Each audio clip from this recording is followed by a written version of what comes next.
Hello, so I should be live now. Um,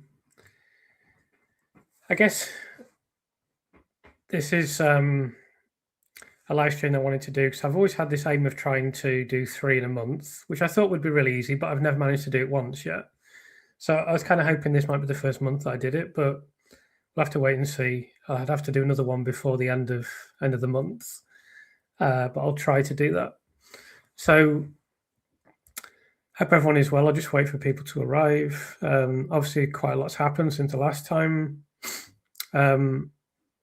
we were live streaming, so I'll go over some of that today, and then we'll discuss the latest news, maybe some videos that I've done previously, and obviously your questions as always in your comments. Kiko's downstairs. I'm a bit worried about Kiko because there's a bin liner downstairs that she's probably trying to open and then empty all the contents and then drag them around the house. But we'll see what happens. Hi to Little Unicorn. Nice to have you here. Hope you're well as always. So, hi Richard. I obviously managed to be awake for this, which is good. Yeah, so I've got a few items of news to go over. I probably should wait until more people arrive. Hi to Bernie. Hope you're well. Hi to Yelda. Yeah, I'm fine. I've got a bit of hay fever today, but it's not as bad as last time I had hay fever on stream, so hopefully I'll be okay. We'll see. Hi to Ajax. Hi to William. Hi to Mark. And hi to JIJI. I think that is. Who is in France. And Kiko is actually downstairs, but she's hovering. Hello to Jilly. Hello to Kevin. No Liverpool game today. It's Man United Chelsea. I'll give you some updates as this game progresses. Hi to Barry. Hi to Leanne. Hi to Zoe. Hi to Paul. Good to have you all here as always. Hi to Foxy. Hi to Shell. Hi to Culture of Care. Who's Jodie from the Northwest. Good to have you here, Jodie, as always. Hi to Heather. Thank you for all your informative vlogs. It's my pleasure. Thank you for everyone that watches them. It's been very helpful.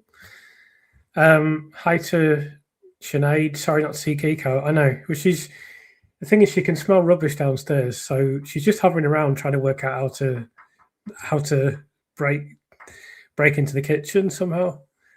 I think she'll come up eventually. So yeah, I hope everyone's well.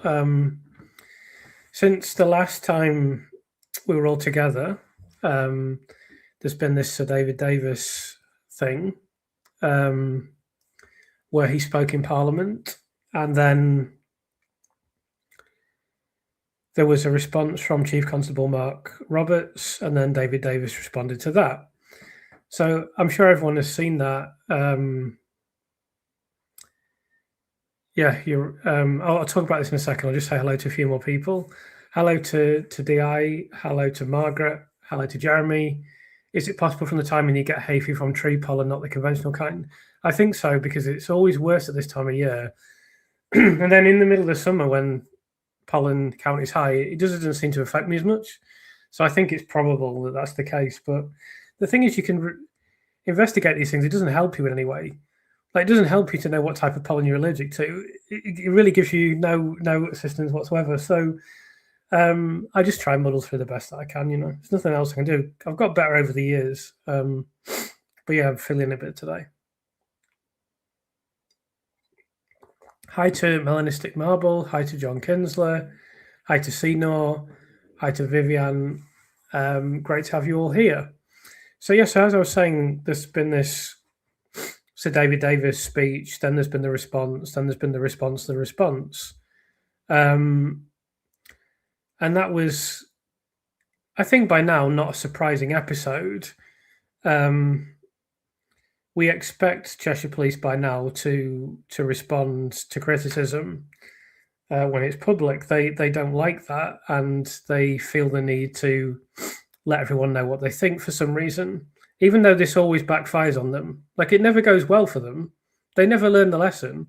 You think after they did the initial YouTube video and put that on YouTube, and that, you know, I suppose initially for a few days it was well received, perhaps, but it was very obvious to me the first time I watched it. I mean, even when I watched it, I could see all the problems that I thought they'd probably, and all the errors I thought they made, and now we know that they made all those errors. So you think they would have learned the lesson from that, but they never do. They, Netflix backfired on them badly. They make all these other stupid public statements, and of course, Mark Roberts has written this letter. Now, if you're going to write a letter under those circumstances, you're making a pretty strong claim in saying that Sir David Davis has misled Parliament and that he should, what he said is factually incorrect, and that he should make a statement to withdraw the claims. That's a very strong thing to say. So if you're going to make that claim, you want to make sure the letter that you've written it in is actually good, and that you're certain of what you're saying. I think I think particularly to make that claim was very misguided, to say the least. I mean, he could have said some stuff like, "We don't agree with this because of this. We don't agree with this because of that." It still would have been rubbish, obviously. But to say to David Davis, we think you've misled Parliament and you should apologise and you should retract your statement in a I mean, David Davis, I mean, I know for a fact that speech was very thoroughly researched, and he's simply not going to say things that aren't true. He's just not. Over such a serious matter where he's taken a public position. It's a preposterous thing to do. And of course, I didn't realise the response was coming so quickly, but I knew that it was coming, and obviously completely annihilated them. So, I mean, that was a major embarrassment for Cheshire Police. But at this stage, I do think they felt a little bit sensitive because of, the Wilmslow cases. So there's the Silver Killer case, and there's this case, and of course David Davis referenced Sally Clark, and I think collectively they just couldn't handle that. There are question marks as well regarding how much Mark Roberts actually knows about the investigation of the case. I suspect that he doesn't know very much, and he probably got briefed, or maybe he didn't even write the letter, and his brief probably looked, oh, look how impressive that brief is. They're wrong about everything. I'll just go with this. And maybe you should have taken the time to find out whether what was said is actually true. So it was a bit of a calamity. So I'll just say yes, hello to a few others I've not said hello to. So hello to Katie, hello to Martin, hello to Nana, hello to MKH. And DJ MX says, it's just like any other public service. There is never any transparency to the public. Cheshire Police have a lot to answer to. Will we see it? I doubt it very much. Well, I'm sure you've heard me say numerous times that the police usually manage to weasel the way out of anything. So I hope that they're held to account. I hope that they are made to. There needs to be a serious investigation into what went wrong, obviously, and it needs to be made certain that this doesn't happen again. And there needs to be some, I think, serious thought about having special investigative units, not local police stations, looking at something of this magnitude. And I hope all that happens. But historically, the police have managed to avoid scrutiny and avoid certainly significant censure or criticism in a meaningful way. So I'm not optimistic either, but all I can say is that I do think I was one of the first people, perhaps actually the first, to really examine the police inquiry. And I've managed to bring quite a few things to the surface, and that, I don't want to be pride comes before a fall, but I am a little bit proud of that because I think that now people know, and I think that's a valuable aspect of making the public more aware. The public can understand, the general population can understand, right? Okay, some of the complex medical stuff can be difficult to comprehend. Hopefully, my book, I'll make it comprehensible for people. That's my job. But anyone can understand there was a police investigation, it went badly wrong, because people know that can happen. People know it's happened in the past. A lot of people have had run-ins with the police where they've either made mistakes or behaved in a less than admirable fashion. So I think that is a critical aspect of the case, and the fact that it's come out so much has made it easier for me to write more about it and more fearlessly in my book with less concern of any consequences. So I say no concern now. So that's all very positive. How do you think the outcome of the Thirlwell inquiry will have on the CCRC appeal? I cannot imagine how Lady Thirlwell will say anything other than this is a miscarriage of justice. Again, I kind of answered questions on this quite a few times, and I wouldn't even begin to try to predict what the Thirlwell inquiry will do. I don't think they know what to do, and what can they do that makes any sense? The only thing that would make any sense would be for them to postpone the inquiry immediately. Now, I don't think Lady Thirlwell is the kind of person that would do that, because typically you get compliant people in these organisations who'll do what the state tells them to do. The state has told her to do a job, so I would be kind of surprised if she said, right, well, I'm going to push back strongly against what I've been told to do. That's what she should do. That is what I would do in that situation, but I would never be elevated to that position, because the system selects people like that out of the system. So they're not part of the system. So they don't occupy prominent positions, and they don't occupy positions fronting a public inquiry. The system selects compliant people to these positions. So I don't know what's going to happen. I don't think she'll say it's a miscarriage of justice, because that's outside of the scope and guidelines in terms of reference of the Thirlwell inquiry. So it would be easier for it to go back to the state, whoever ultimately asked her to do this, hired her effectively to do this, and say, look, we can't continue. Here are the reasons we can't continue. I don't think she can say this is a miscarriage of justice, because she's been told you're not allowed to look at that.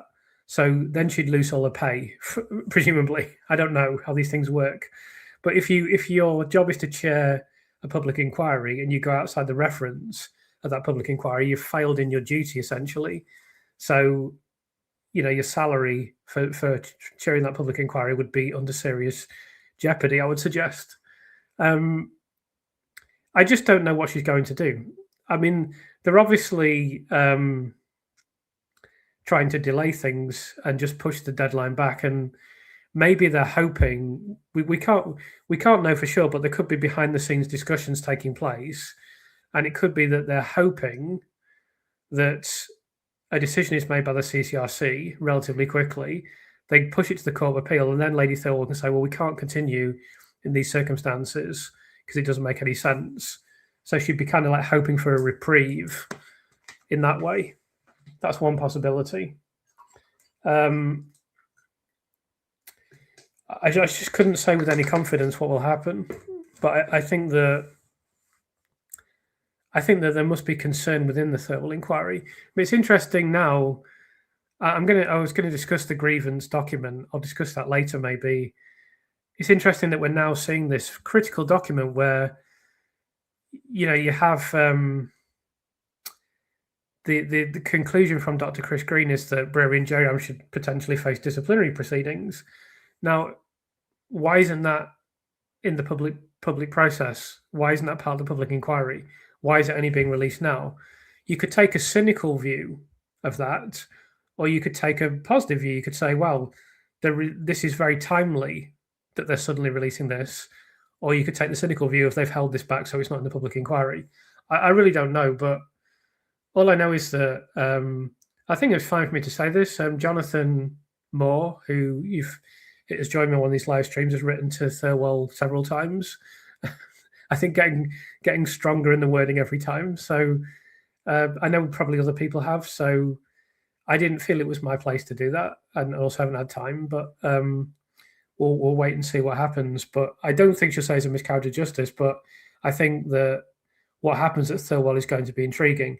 I must say it'd be helpful for me if they didn't publish anything before the deadline for my book when it goes to the printer, because then I won't have to update it. I mean, I've got to do other things, but obviously if Thirlwell published some recommendations and I could put it in the book, I would have to put it in the book. So ideally, Lady Thirlwell, if you could hold on like another 2 months, at least a month, that would be really helpful. Cheshire Police being public and defensive speaks volumes. Yeah, I mean, they know they're in trouble, obviously. They're kind of like a caged animal, aren't they? Just lashing out, I suppose. But I think they. I think one of the things is, and we don't see it from this perspective very often because we can't imagine how it would be to feel this way, perhaps, and we see it from our own perspective. But when they finished their investigation and when they made that video that I've lambasted earlier on in this stream, they were proud of what they'd done and they thought, this is really good. You know, aren't we great? We've put away this serial killer. We've done a fantastic investigation. Aren't we amazing? And of course, they then got the approval from the police system as a whole of getting awards and stuff. So now they think they're even better than they were before. So I think this has genuinely come as a bit of a shock to them. They have been unable to recognize the cognitive biases and the confirmation bias in their investigation and the problems and the errors that they've made. They've been unable to recognize this. And that has ultimately, I think what you are seeing now as well is them, you know, if you'd done something in life and you were proud of it and then everyone said, well, it's a load of shit, then you wouldn't be very happy about it. So I think you're seeing a kind of natural knee-jerk reaction to that sensation. Of course, we know that they don't have anything to be proud of, but they made some of them, many of them, possibly even all of them, may be in denial about that at this point in time. Hello to Sarah. Sarah's in New Zealand. 7:05 here with a very large greyhound hogging the beds. That's great. Keeks used to go running with a greyhound in Cheshire. Keeks is very athletic. She used to virtually match this greyhound step for step. She's very, very fast runner. I don't think Cheshire Police do much thinking. It's the caliber of thinking. It's not the quantity. It's the quality. That's the problem. Chris, what did you think about the CCRC referring Ben Field's murder conviction to the Court of Appeal without new evidence? I thought it was very significant. I must be clear that I don't know anything about Ben Field. I don't know anything about his case, but I thought the fact that they referred it and said we're going to have a retrial, so immediately the idea, we can't have a retrial, that's impossible, that's gone. That's completely gone. There's very recent precedent that says we can have a retrial. Actually, I thought that was enormously important. And I think it strongly indicates that there's going to be a retrial of this case. I'm not saying the decision has already been made, but it's going to be once this goes to the Court of Appeal, look at the amount of evidence in Ben Field's case, and then look at the amount of evidence in this case. How they're going to, and the public pressure will have ramped up even more by then, because there's more stuff coming. I like to think my book is going to play a significant role in helping. How it's going to be so difficult for them to say, yeah, but you could have said that 3 years ago. So I just can't. They will get absolutely slaughtered if they put out some sort of ridiculous jurisprudence procedural argument, which they typically do, and they don't get such a hammering because it's not so prominent. But it's been on the front page of every newspaper. We've got the Guardian, we've got the Daily Telegraph, we've got the Sun, we've got the Mail on Sunday, we've got Private Eye. The Sunday Times have printed prominent, favourable things. Then on top of that, there are multiple other newspapers that have printed not as full in as the ones that I mentioned, but that are talking about this as well. I know for a fact that there's going to be an article coming soon. I won't mention what the topic is, but I won't mention the publication. It's not a national newspaper, but it's a major local newspaper. And I know for a fact this is coming because the person who wrote it contacted me. So that'll be coming soon. Once that's been in the local press, they will take a bigger interest in this. It may filter to the other big local newspapers. So I don't see this. I don't think it's going to be possible for them this time to say, oh, but according to this legal procedure, we can do this. So even though you've got this mountain of evidence, which you'll be hearing more about when you read my book or listen to my book or however you wish to consume it, there's more stuff in there, and you'll learn even more about the reports than you know now.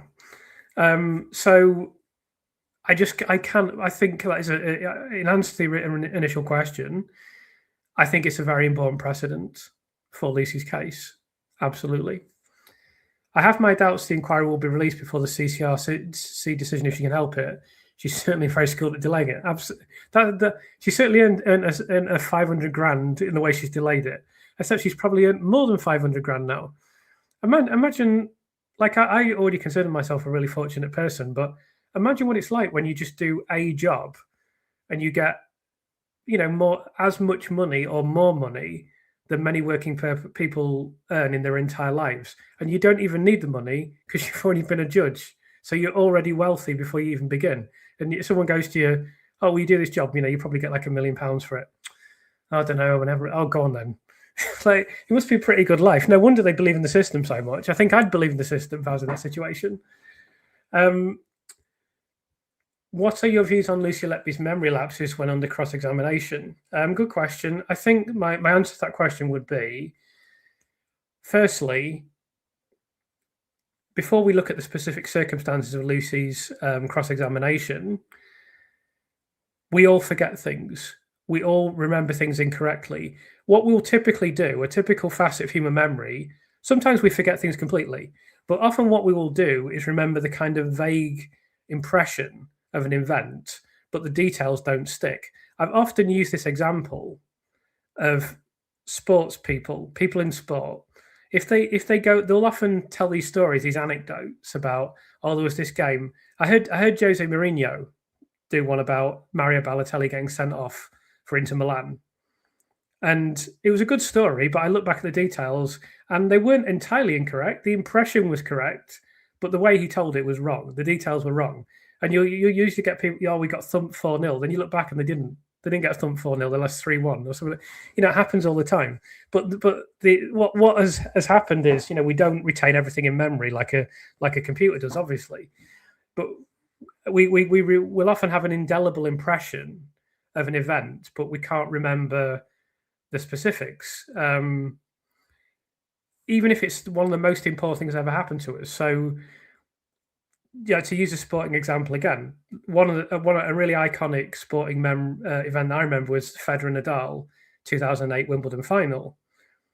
Now, everyone who loves tennis remembers that match. But if you said to Roger Federer, what happened at 4-all in the first set, I wonder even if you'd remember what happened at 4-all in the third set, because at 4-all in the third set, he was love 40 down on his serve, and he came back and held 3 break points and went on to win the set. I wonder if you could. That was significant. I wonder if you could remember that. Let alone like one of the other games that didn't really matter. What happened at 30 love at 2-all in the first set, Roger? There's no chance he's going to remember it. Absolutely no chance, because it went on for hours and he went in and out and off court and he lost, and that was traumatic.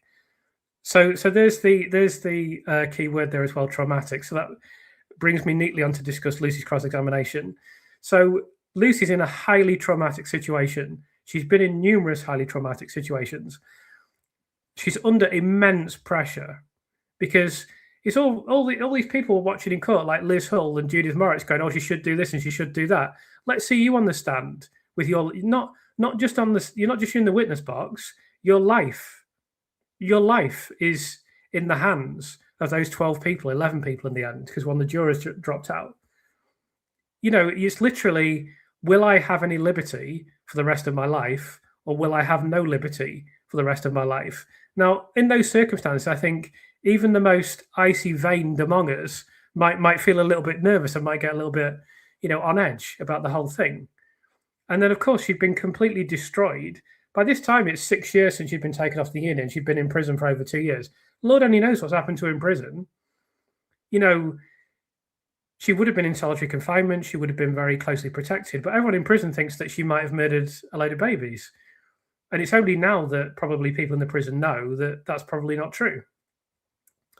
So I think when you put all these contextual things together, it's hardly surprising that she didn't remember absolutely everything. and that there were a few memory lapses. But then on top of that, the fact is that we cannot remember things perfectly. We just don't. That's not how memory works. So I think people read far too much into what were relatively trivial things. I would say outright trivial things. And I think Lucy did very well in the witness box. And the solicitor that I've spoken to on this channel and the prosecutor that I've spoken to on this channel both said Lucy was phenomenal in the witness box, particularly given the pressure and the circumstances and the fact that she's innocent, of course.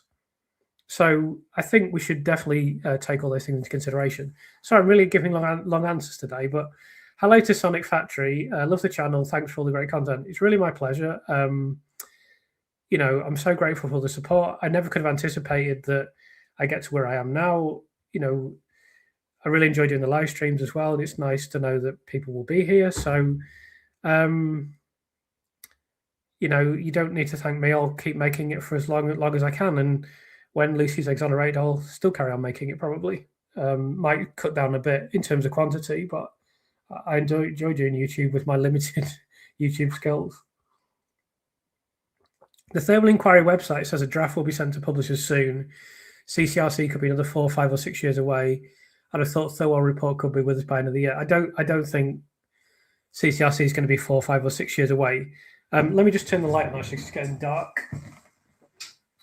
I know historically they can take a long time, but they're already under pressure in this case, and they're going to come under more pressure. In the November meeting, the notes for the CCRC meetings are available online. In the November meeting that they held, they specifically stated the Lucy Letby case is very visible, and it's not going to become less visible. So it would amaze. There's, I mean, 4 to 5, 6 years from now, can you imagine the CCRC would be in tatters? The reputation's bad now, but they will refer this case this year or next year, and it better be this year because I'll be putting the pressure on to do it this year, and lots of other people will be. So they better refer it this year, but it'll be next year at the latest, in my estimation. How did you get a publishing deal for your book? I'm curious about the process. Did you query the book with agents? Hope you're well despite the pollen. Yeah, I'm not too bad. Not as bad as I was the other week. I've done my prep to make sure I could be okay for this, so I'm not too bad.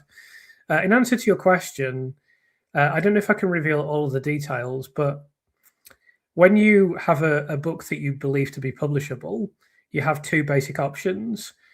You can either go straight to the publishers, or you can go to literary agents, as you suggest. In my case, I don't have a literary agent. I suppose the third option is if you're someone very famous or very established author, almost all of those people will have a literary agent, and they'll just get the literary agent to do it because they need people to work for them. I mean, I need people to work for me. I just can't afford it. So I don't have an agent, and I didn't want to have an agent because I felt this book was, firstly, I know it's a publishable standard, and secondly, I know it's of significant importance to be published, and thirdly, I know it will sell. All I had to do was find the publisher that would believe in it and that would take the risk of publishing it. I think there is very minimal risk. My publisher agrees that there is very minimal risk, and I think there's a massive upside for the publisher. And I think they absolutely have made the right decision to publish it because I think they're already been put on the map by the post office book, but I think this will put them on the map even further still, and open them up to more opportunities. And basically, all you do is write letters.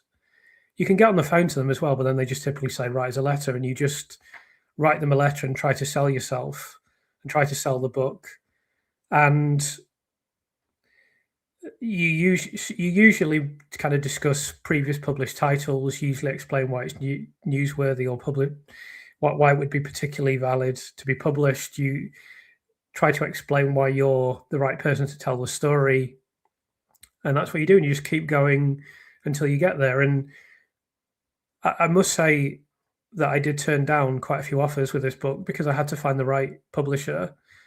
And I'm glad I I persevered because it was nerve-wracking when I turned a load down. I didn't have a publisher, but I got there in the end.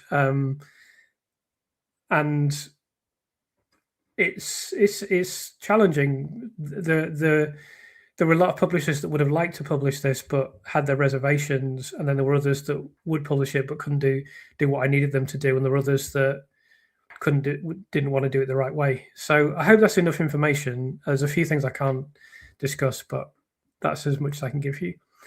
Thank you for all the comments saying I should be proud. Very nice of you.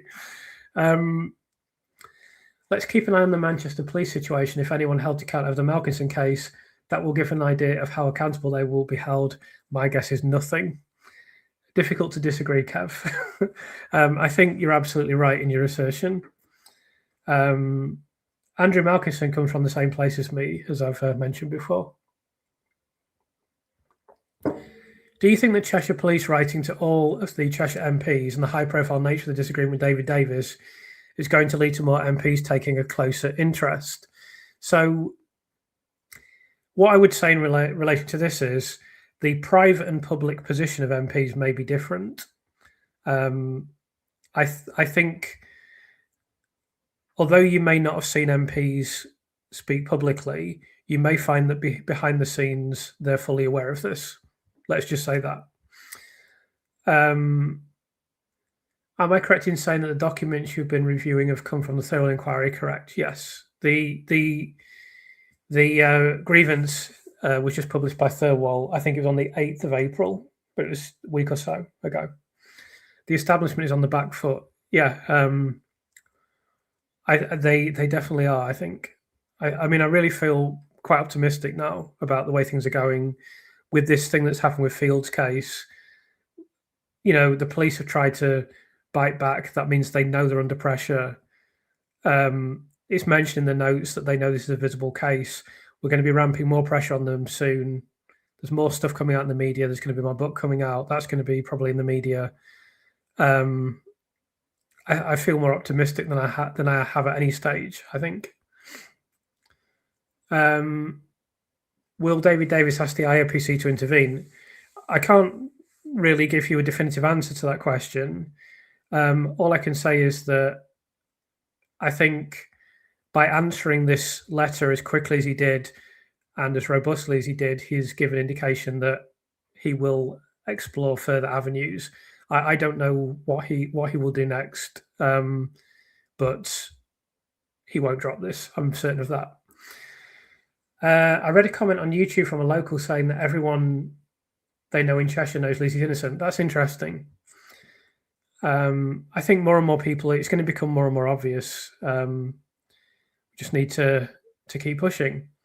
I was reading notes about horrible things Brewery said about Lucy and her parents. Yeah, I'm sure that has happened. I mean, if you read the note, the letter that Lucy's parents wrote to the hospital, talking about how the psychological and physical effect on Lucy, and this is before she even knew the police is involved. I mean, it's just horrifying, horrible.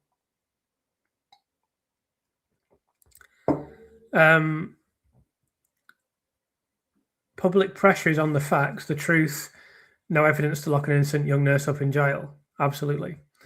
Hi, Chris. CCRC have the power to demand all reports from Cheshire Police. Oh, God, I hate that feature. Why is that feature built in? Let me do this. I hope they do this after David Davis was denied. Yeah, I know that they've got some of them, but I don't know what else has happened or is happening. Let's hope they do get them all, because as you've heard many times on this channel, and as you're going to hear again, no doubt, the obstetric picture of these infants is critical. It's not a trivial issue. It's very important to the outcomes. It's very important to the medical care and clinical management of these infants. And that was, as we know, basically completely ignored. So I do hope they can get all the reports and all of Evan's reports for that matter. As this is a massive, massive, massive injustice, as we all know, wouldn't it go far as maybe higher than she should be given a pardon, with obviously due to new evidence and strike the old evidence? I don't know. We discussed this royal pardon. I know that's not necessarily the same thing last week, that the government is always very reluctant to do anything, because if the government starts, even though they do this all the time, but always some regularity anyway, but if the government starts, interfering in the criminal justice system, there's supposed to be a separation between state and the legal process. And I do agree with that, because otherwise the state could interfere in court decisions, which shouldn't happen, obviously. So it is tricky. But the government will be very reluctant to do anything other than leave this to the criminal justice system, because they can be criticised for that. Even though in this situation they probably wouldn't be, because the media is so much on the side of this being a miscarriage of justice, but they still have to tread carefully. So I think any of these notions about being pardoned, we have to go through the CCRC Court of Appeal route. Unfortunately, I think might need a book 2 or a second revision. Well, I think it's almost inevitable that I will write at least 2 books about the Lucy Letby case, and I think it's very likely that there'll be a revised version. I don't know, but it would be very surprising if I wrote this book and then never wrote on the Lucy Letby case again. And I mean, I've got lots of other ideas. There's lots of other things I want to do, and you'll definitely be hearing from me again in print. That's baked into the cake. Is one of my big fears in life is that I'll die, or I'll be in palliative care and I'll be halfway through a book and not be able to finish it. So I mean, I'll definitely be writing for the rest of my life. That's what I love doing, and I've got a lot of ideas that I need to do. But what I do need is, before I do that, is a break. So I mean, I won't stop in YouTube, but when I've dealt with the book and then I've dealt with the aftermath and then it's quietened down a bit, I am looking forward to just recording for YouTube without having to do anything else. I think I kind of have earned that little break, and then I'll start thinking about what I'm going to do next.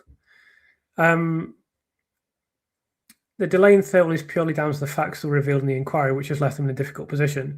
I think that's true, and I think also the legal process is these two things coupled makes it doubly difficult.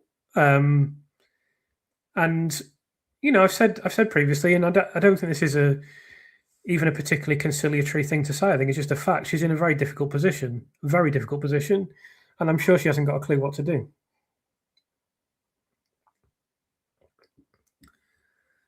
Just a quick question. Did Lady Thirlwell criticise the idea that there had been a miscarriage of justice at the start of the inquiry or throughout? As far as I know, just at the start. She made this noise remark at the start, and then I don't think she said anything since then until the end, as far as I'm aware. Because they're not supposed to discuss that, really, because it's outside the terms of reference. But she had to say something, because 24, 27 people wrote to her saying, come on, you've got to pause this, it's ridiculous. And then instead of listening, she made this rather silly remark. Brary held his meetings in the corridors outside the unit, whispering to J-Ram about Lucy. I can't get my head around that. Well, not only that, I mean, you've seen how many emails they wrote. I mean, that is kind of an object lesson to people, that if you want to do something and if it could come back to haunt you, don't write everything down. Is it possible she may come out and say she believes there's been a miscarriage of justice? I kind of answered that already. I don't think so. Chris, did Sir David reference you in HQ? I don't know what HQ means, but not as far as I know. Someone asked me this today. I don't think he did. I think he referenced Dr. Steve Watson and Stuart Clifton. As far as I know, he didn't reference me, but I'm happy to be corrected if he did. What we're seeing as well is all the expert witnesses that were all too biased because they'd read reports. Yeah, I mean, I've mentioned this in a Q&A that I've recorded. When Liz Hull interviewed Bohin, she was trying to set her up to say that she didn't know Dr. Evans' conclusions, but they couldn't even get that right.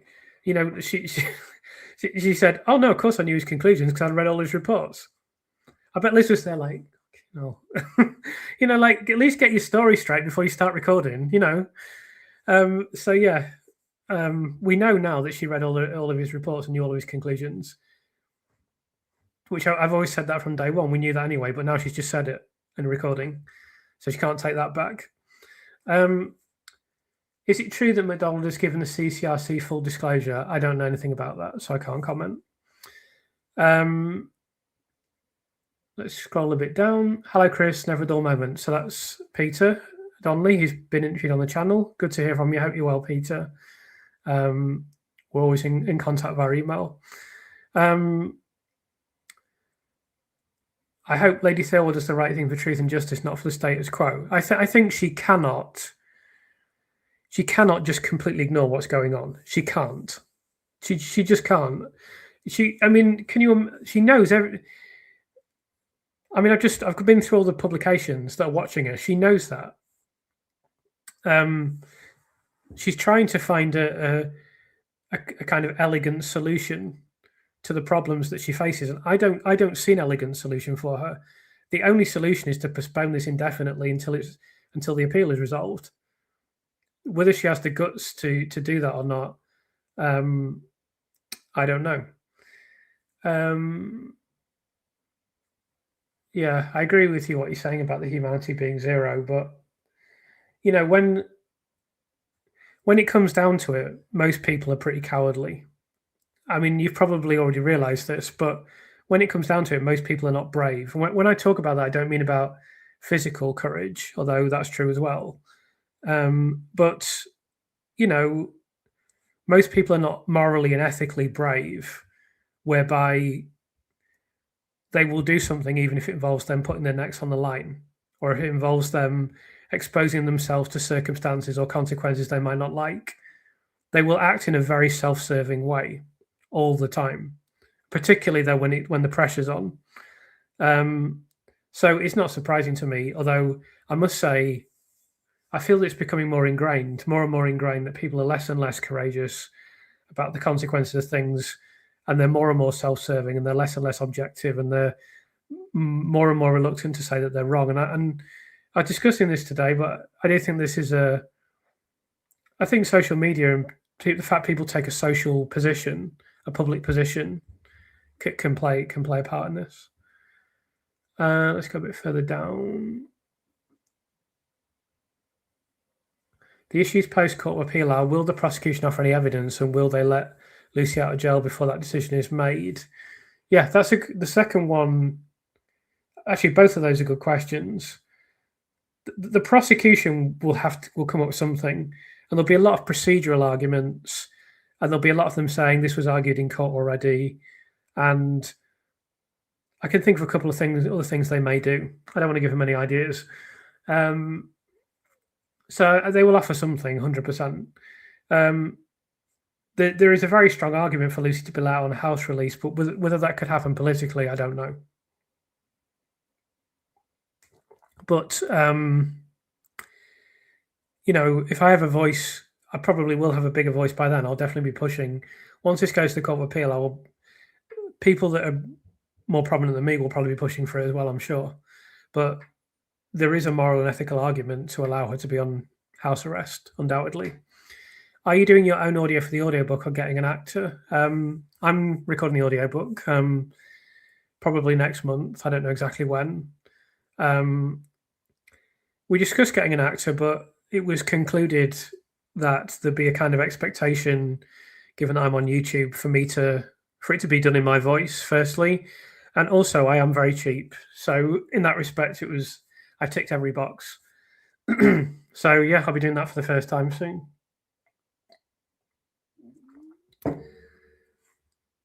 Mark Mace would be ace doing the voiceover for the audiobook. Yeah, he would. I don't want to put Mark under that kind of pressure. And you know, I did discuss with my publisher, and I was initially reluctant to do the audiobook because I've never done it before. But we sort of discussed it, and we concluded there was an expectation that I would do it, given that people are used to hearing my voice. So I'll practice my best delivery and give it my best shot.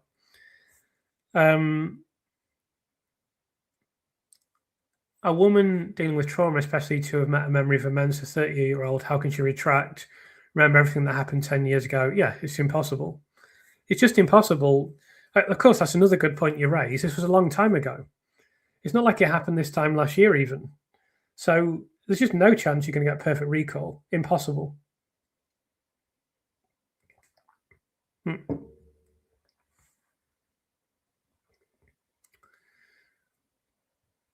go a bit further down. By all means, reply directly to David Davis, but why the need to tell the press as well? Well, they're just desperately trying to get publicity. So if you remember, when some people may not know this, but when Peter Hitchens wrote, I think, his initial article on Cheshire Police, the Cheshire Police wrote to the Mail on Sunday and said to them, "Oh, now you've got to print something positive from our perspective." And then all that happened was they said get stuffed, and Peter Hitchens wrote about that as well. But that's their mentality. We're not talking about intelligent people, but I think broadly speaking across the society, I don't know if this is a fair comment or not.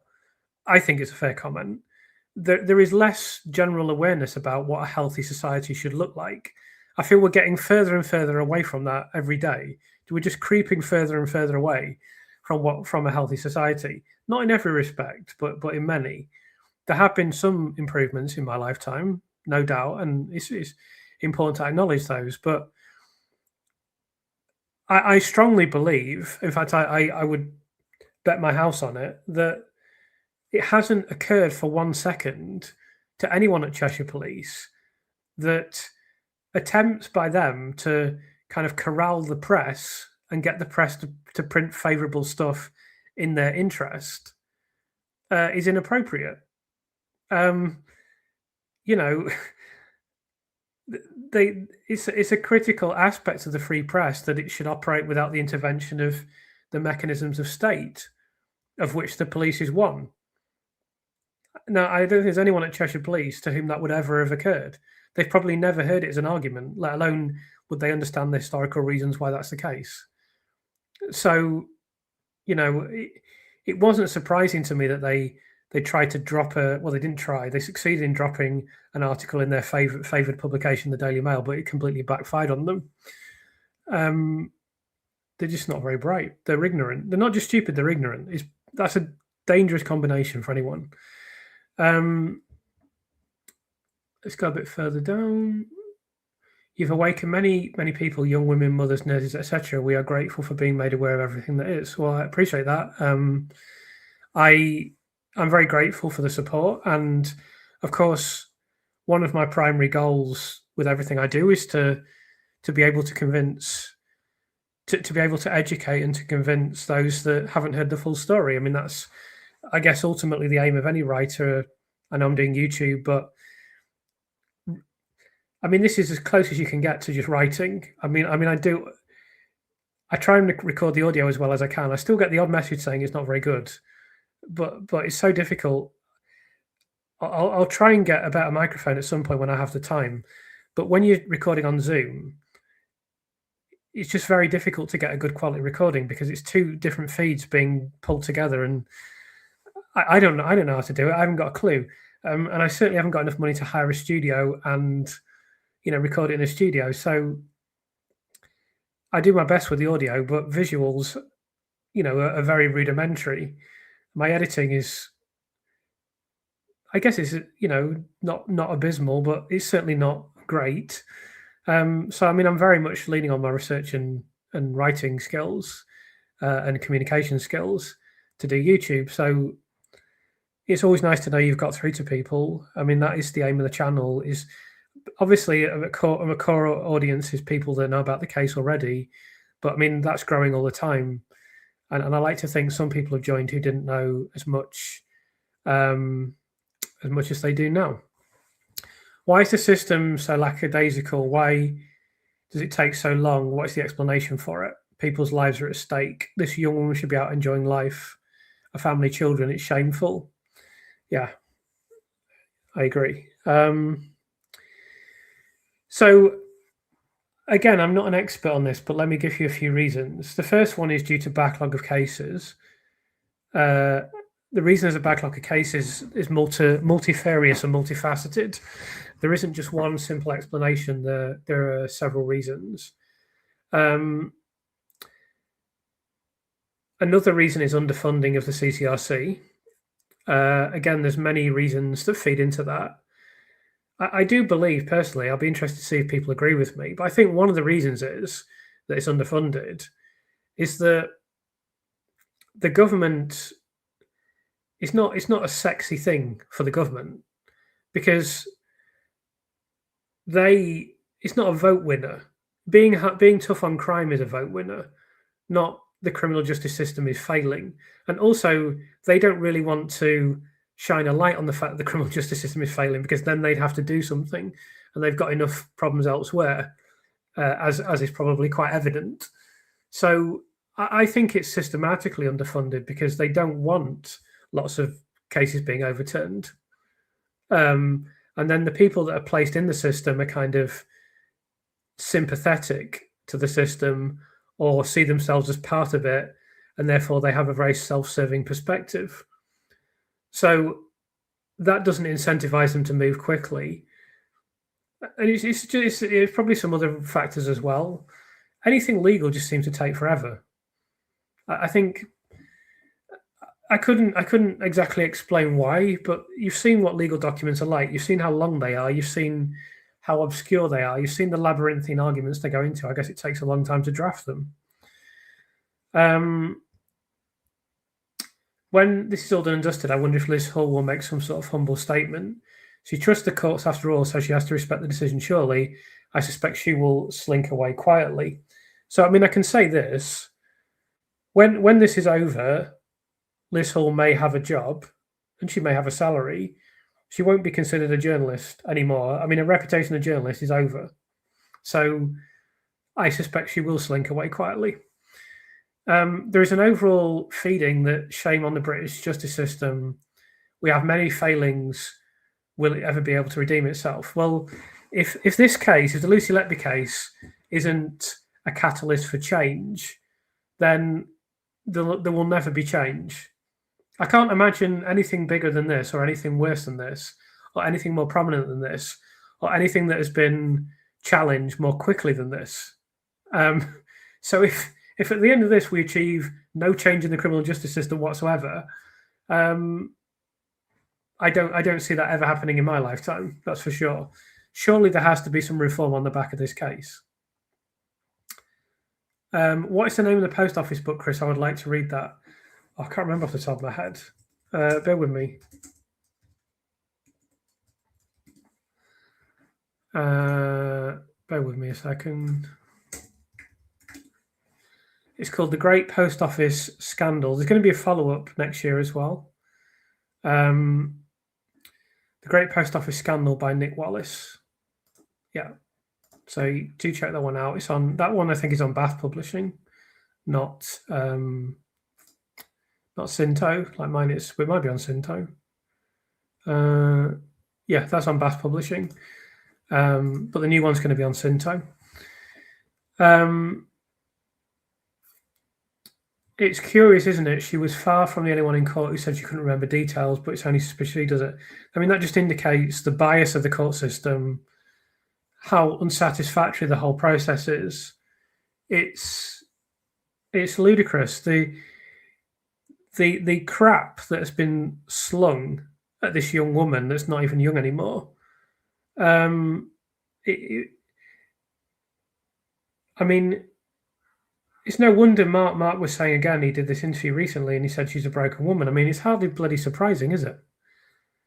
I mean, anyone would be broken, wouldn't they? You'd have to be bereft of a central nervous system not to be broken. It's just awful, outrageous, disgusting, disgraceful, a national embarrassment, as I've said previously. Chris, you are impressing me with your commitment and authenticity. You're going to succeed. You are great. Thank you, Gabrielle. I really appreciate that. I mean, I'll never stop till this is done, rest assured. Hi, Chris. Is writing to our MPs worth doing as members of the public? Yes, it is, because I have received a favourable reply from someone's MP recently. A couple actually, 2 separate favourable replies. So if you keep writing to them and keep trying, you may get through to them.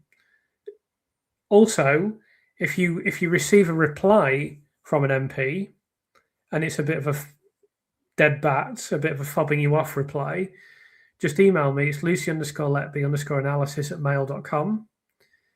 The page is my email address is also on my homepage of my YouTube channel.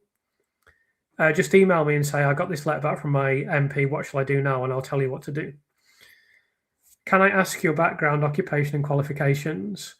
Yes, you can. I don't know what you mean by background, but I have been a freelance writer for a long time now. I haven't had a job for at least 15 years. I can't even remember when it was when I quit my job. So I've been freelance writing during that time. And I guess for approximately 50% of that time, I've been writing books as a ghostwriter. And then I've had a novel published as well. And that's been my job for as long as I can, not as long as I can remember, but I do try and forget about the days when I had a job.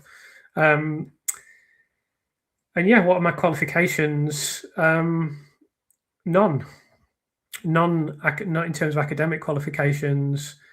I mean, I have academic qualifications, but I just, when I began my writing career, I had no specific qualifications. I just worked extremely hard. And I knew that I wanted to be a writer, and I knew it's what I wanted to do more than anything else in the world. And I didn't make failure an option. Simple as that. I just worked and worked and worked. And that's why I can do that now, because I've been doing that for a long time with, maybe not quite as intense as now, but pretty close. And, I'm passionate about my work, and I don't, it's kind of got to the point now where I struggle to have time off because it's what I enjoy doing. And I'm only going to be on the earth for so many years. I don't know how many years it's going to be. And I want to get everything out of my body that I can while I can. I'm still healthy. I'm not as young as I used to be, but I'm not old yet. I'll be 50 this year. So while I'm healthy and while I'm relatively fit and while I've got the passion and the energy and the drive and the commitment, I don't think those things will go away, but I think my energy might diminish as I get older. It has diminished a bit from when I was a bit younger. So I just want to do it. So I don't have any specific qualifications other than quite a lot of experience from my writing career and a lot of drive and a lot of determination, I guess. Good news that Joshua Rosenberg has weighed in. Yeah, it was. And he wouldn't do that lightly because he's a very measured commentator. So if he said they shouldn't have done this, then that's very significant. Hello to Operation Merlin Falcon. Great to have you here. Big supporter of Lucy, of course. If one newspaper, one head opens up dialogue for the possibilities, I'm sure police officers' wives. Yeah, I mean, that's possible, but we're just going to have to wait and see what happens.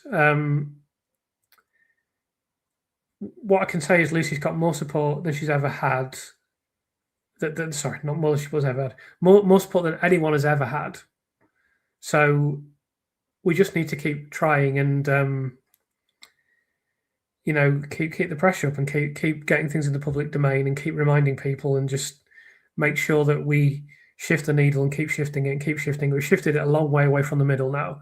It's definitely in Lucy's direction now, but we need to keep shifting it until it's over there and can't be shifted back at all. Let's go a bit further down. I don't believe in the court of public opinion, but how best do we put pressure on the system to do the right thing? So the court of public opinion is very important, actually, in a case such as this. So anything you can, sharing articles, writing to various organizations, people. I did do a question and answer session. I think it was number 7. The 7th one I did, if you go to the playlist, I think it was, and I gave a big list of things you can do. You can write to your MP. Of course, you can support people who are in the public eye, who are able to say things, share things with friends and family, share things publicly, comment in comment sections, comment online, do stuff on social media, etc. Just anything you can to continue to highlight and continue to fuel this increasing momentum that we have. Let's just have a drink.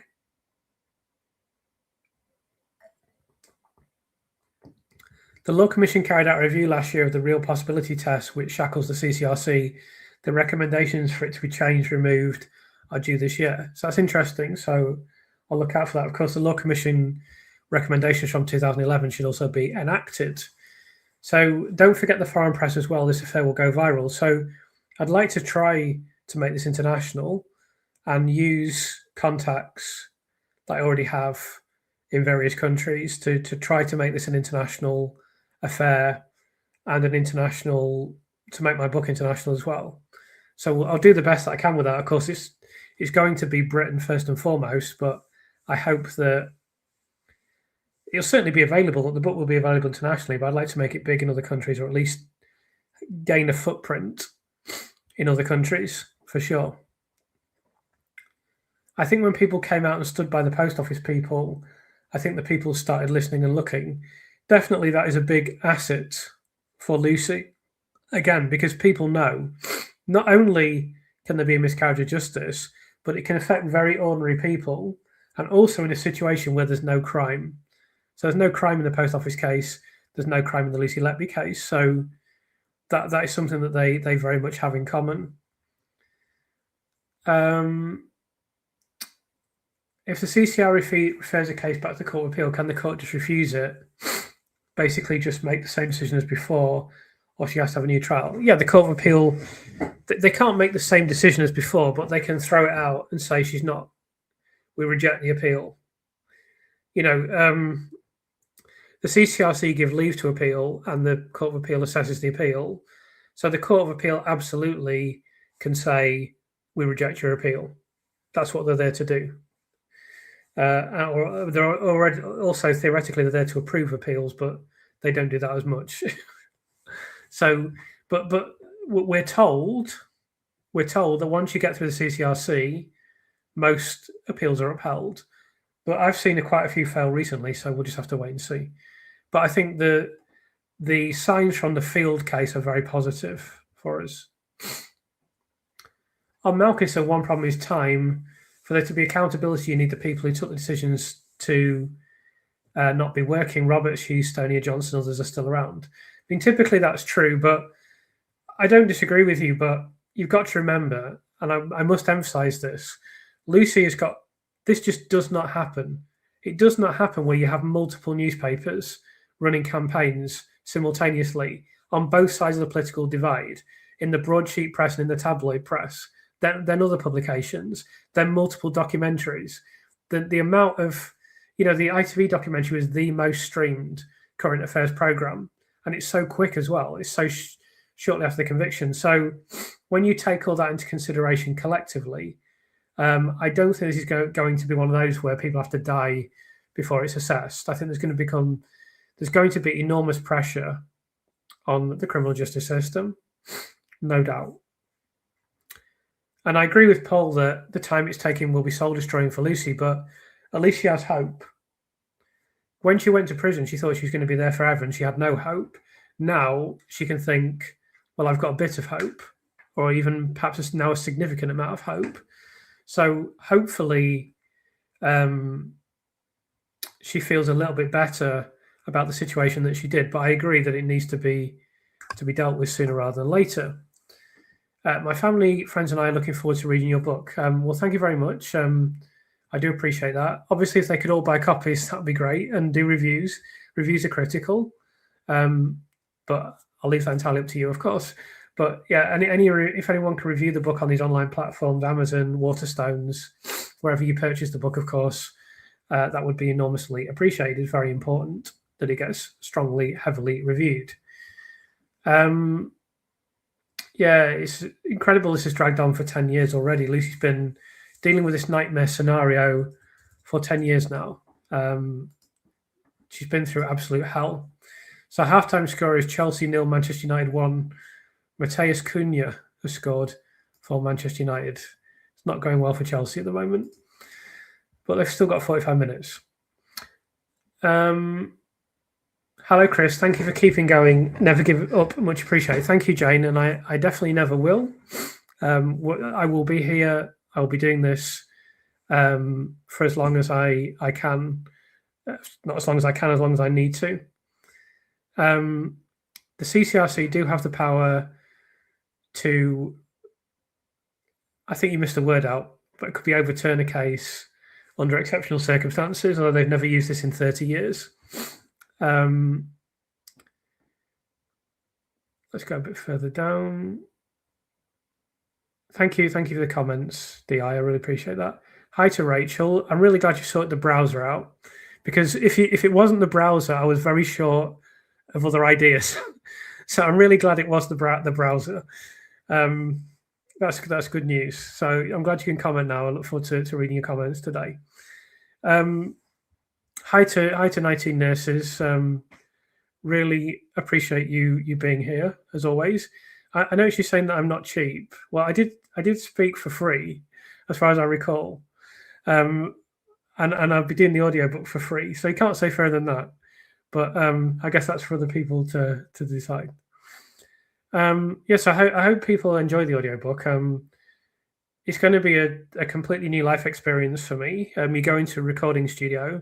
It looks just exactly like a recording studio where you record a band or record like a rock record. Hopefully no one's expecting me to do anything musical, because that's not going to happen. I mean, my singing voice is awful, truly. I mean, I'm tone deaf, and I've always fancied playing the piano, but I can't play any musical instruments, so I'm not musical. Sadly, I love listening to music, but I can't make any music myself. Would a retrial actually happen? It would go straight to exoneration, surely. We can't say for sure what will happen.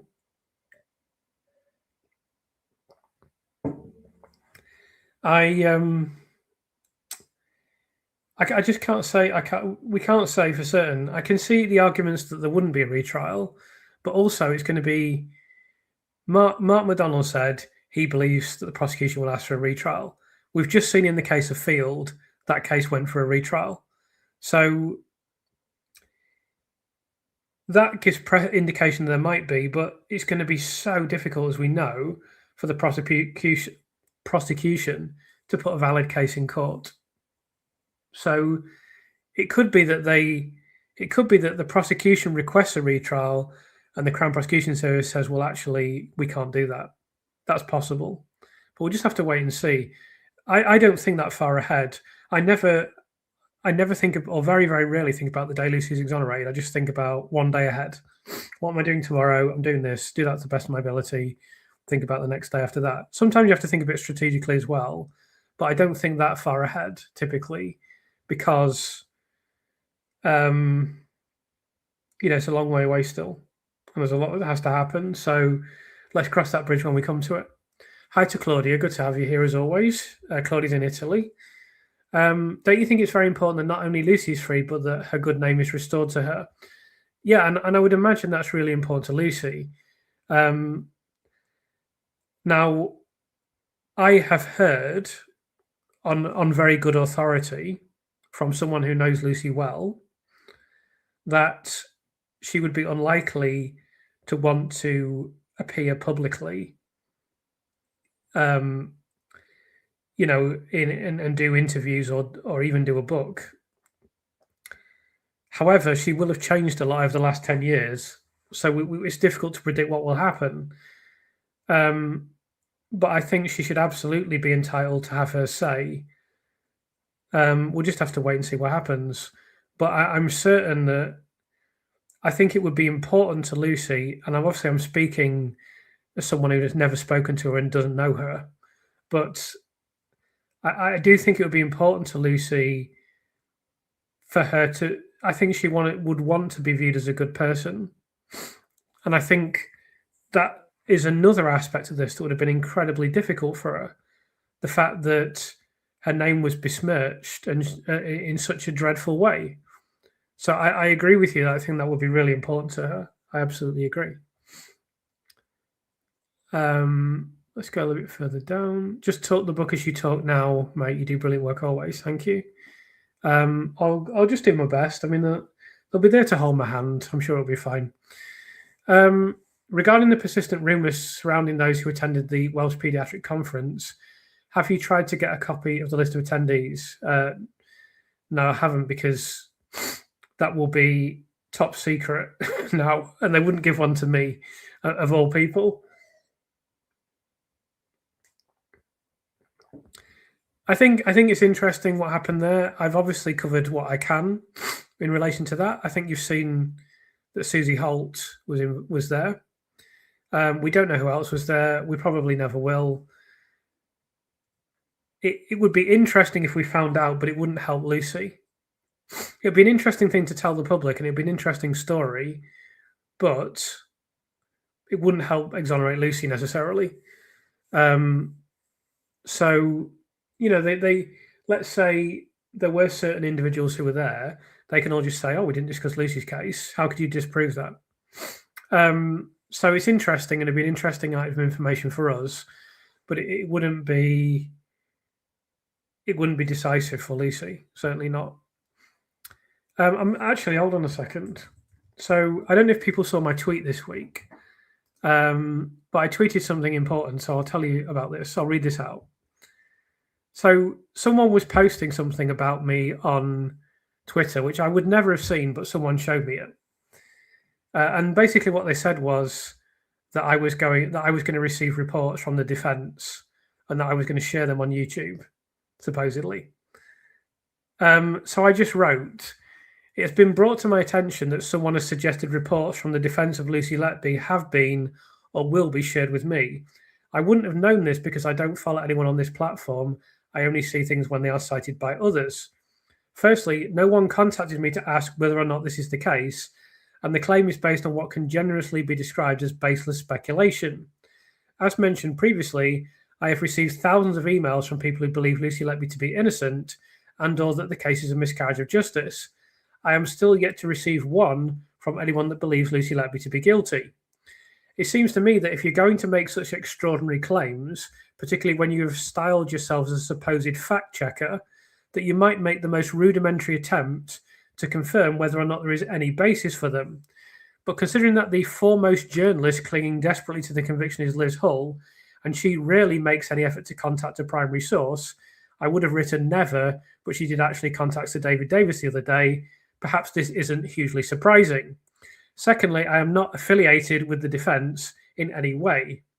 Thirdly, I am not sure why anyone, albeit the person making the claim is someone of limited life experience, would believe that reports would be shared with me.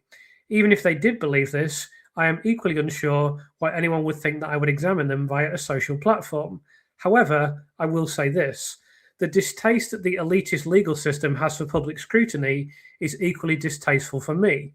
If I did have reports available to me, which I do not, then I should absolutely be able to share this information without those at the apex of the stuck in the mud, out of touch, condescending criminal justice system concluding we don't look kindly on that kind of thing.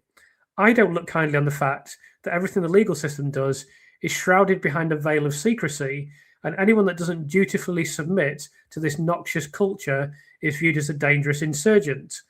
The whole system is funded by public revenue, yet no facet of it considers itself to be publicly accountable. Nothing is recorded or made public. We have to beg and borrow to get hold of the transcripts. I would consider stealing them if this was logistically possible. Cheshire Police have been contemptuous of the idea that they should face public scrutiny. This equally applies to the Crown Prosecution Service, the courts themselves, and the judiciary. This is seemingly emblematic of the entire attitude that is enshrined within them, namely, this is our system in which we preside over you. The criminal justice system should be transparent and accountable to the public that funds it. Anyone that celebrates the fact that it blatantly doesn't fit this remit is part of the problem, not the solution. Please don't delude yourselves that by siding with the system, you're somehow part of the establishment. Let me avail you of that notion. You're not. Finally, if you're going to make stuff up about me in the future, which I'm sure you will, at least make it plausible. So that was my response to this claim that I was going to reveal reports from the defence on this channel. Absolutely unfounded, complete crap, basically. How Have you any view on the possibilities of behind closed doors talks between senior judges? They are a lot unto themselves, and if Lord Sumption is being ignored, who is going to be onside for Lucy? I really can't comment on that. I don't know how the judiciary works. I'm sure they might have mentioned it. Who knows? Who knows? Who knows what they're doing? Very hard to say. Hi to Jenny. Good to have you here. What am I aware that Brewery got his MD degree from Liverpool with a focus on immunology? I don't. It doesn't ring a bell. I don't know if I did know that. It's interesting, isn't it? It's interesting. I know a few things about Brewery that people have told me, but I don't know if I'd heard that before. Do you think Thirlwell will upload the consultant's WhatsApp messages? No, I don't. Because the police have to get these and they will have deleted them and thrown their phones away. And, well, if they've got any sense, they will. I don't know. I mean, I can't say for sure they will have done that, but no one's going to seek them anyway. So obviously they could have done that, but the police didn't investigate the consultants. I personally think the audio is perfectly fine. I can hear you loud and clear. Well, that's good, but some people will occasionally say the audio is rubbish. But you know, I'm operating on the maximum YouTube skills that I have. So your vids are the best. Thank you very much. Appreciate that. I think Cheshire police are thick, especially Paul Hughes, and it pains me to think that about a police force. It is regrettable, but that just seems to be the reality, unfortunately. Your videos are interesting and effective. Thank you so much. I really appreciate it. Thank you for everything you do as well. Yeah, a lot of people think, oh, okay, right. So David Davis said there was at least one person online corroborating his speech with sources. I didn't realize that. Yeah, that probably does reference me. I didn't actually realize that was stated, but yes, probably that is me, yes. I don't know how your book is set out, but I think in the audiobook it would help to use actors or these days AI voices when reading Lucy's interviews. Yeah, I mean, that's a good idea. That's quite labor intensive, because if I'm recording my bit, I would have to record that bit. Then we'd have to record the AI voice for Lucy. Then there's an argument that you should use AI voices for other people. So that's just not logistically feasible, unfortunately. It's a good suggestion, of course, but we'd also have to get clearance from Lucy. That could be difficult to obtain. I mean, we don't have to get clearance from Lucy, but morally and ethically, I would want to. So I think fundamentally that's a non-starter, especially given the time frame. But a good suggestion, nevertheless. What do I think of the man wrongly convicted for 17 years? Oh yeah, this is Malkinson again, I believe. The whole situation is an absolute disgrace, and that gentleman's life has been destroyed again. What else can you say? Should have been out of prison after 3 years, even despite the false conviction, but they withheld DNA evidence. I mean, that helps Lucy. The shambles of that case helps Lucy, but it doesn't help Andrew Malkinson very much. For your information, guys, I found 2 and possibly 3 research nurses at Council Chester. Council Chester was paying these advanced practice nurses to help in research. Council Chester involved in multi-centre research. So a lot of people have mentioned this to me, Jenny. Actually, I do know a fair bit about this. It's outside the scope of what I could include in my book, because it's just an argument. You can't put everything in, and you have to stick to the arguments that are easy to understand, that can be explained relatively quickly, and so forth. You can't go too obscure or too abstract. But I am very much aware of this. So it's an interesting thing that you raised there. Why are more MPs not taking interest in this case? So I probably answered this already, but publicly they may take a certain position. Privately, they may be very much paying attention to this case. Let me just remind you of that. And even if you get a letter back from your MP and it's not very encouraging, don't be discouraged, and do be willing to write to them again in the future. Now, I'm a bit of a hypocrite because I haven't written to my MP, but I just haven't had the time. I should do that. Maybe the best time is after my book has been published, though. Maybe that would give me a more powerful platform to say, "Hey, do you know who I am?" Like I've never been able. Not that I would say that, obviously, and like it's quite laughable anyway. But at least I could show. Look, I wrote this book. This is what's happened. Blah de blah de blah. And I'm sure they'll absolutely dead bat me the same way as they would otherwise. But it might just open their eyes to it a little bit, so that privately they're thinking, "Yeah, I need to keep an eye on this," and that's what your letters are doing as well. And it's really important to send them, even though it's taken a long time for me to. And I've seen, I don't know how many responses from MPs. It's taken me a long time to see some positive ones, but I have now. So please be advised that what you're doing is making a difference. So I'll try and move forward a bit now because I'm like 30 minutes behind. Why would an appeal court judge risk overruling their colleagues and establishment, and would this hinder their progress in the future? So the answer to that question, as I've stated many times, and I've known from day one, is public pressure.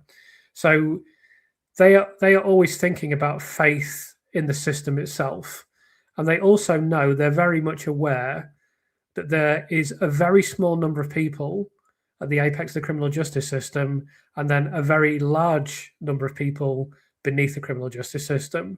And the only thing that gives the criminal justice system legitimacy is the faith of the public. As soon as you take the faith of the public away, everything collapses. So I mentioned this guy, Peter Tritton, before, who was a drug smuggler. His interviews are very, very interesting. And he was in prison in South America for 9 years. And as you may be aware, South America is quite corrupt. I think he was in prison in Ecuador, if I remember correctly. So Latin America, I suppose. But I guess it's Ecuador, South America, isn't it? Was it Ecuador? Anyway, it doesn't matter. Wherever he was like a banana republic type place run by cocaine. You know what these places are like. And so you see there is still a criminal justice system, but there has been a virtual complete breakdown in law and order, because in his stories, just everyone is trying to bribe everyone else all the time, constantly. Like the first thing he did when he got caught in his hotel room was try to bribe the police. Then he tried to bribe the judge. And he tried to, and he openly says this now in his interviews. So that's what happens when when the public has no faith in the criminal justice system. All kinds of things go on. You should hear what the prisons are like over there. Absolutely mental, insane. So obviously, I'm not likening that to the British criminal justice system, but the thing that retains the existing system is faith that it's operating correctly. So that's why public pressure is so important, because they will look at it and think, we can't afford to take this hit. We can't afford to say Lucy Letby can stay in prison because this regulation says that she can. And we're just discounting all the evidence. And of course, they're aware of the reputation of the CCRC. They're aware of the embarrassing things that happen in appeals. This is all enormously significant. Please don't think that it isn't. It's very, very important. Even with more funding, the real possibility test is not removed. The rejections would just be processed quicker. They reject 97%. Fair comment. But at least if they processed more, then at least those that are accepted would be processed more quickly into the Court of Appeal, wouldn't they?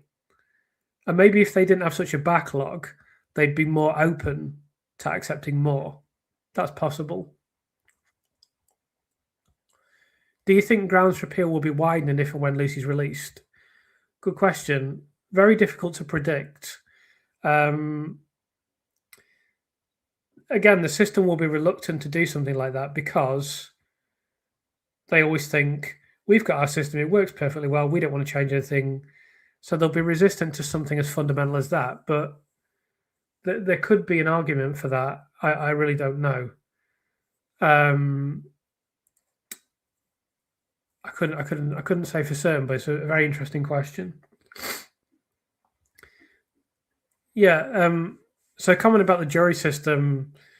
I mean, I'm ambivalent to the jury system, but I don't think Lucy was convicted because of the jury. But I also don't think the jury helped her out very much because I think it's a very difficult case for them to understand, and I don't think they did understand it.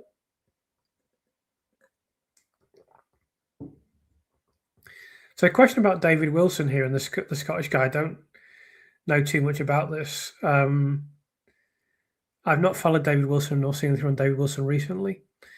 On precedent, the amount of people questioning the case, there needs to be major judicial reform, especially how suspected malfeasance in healthcare is handled. There has to be accountability.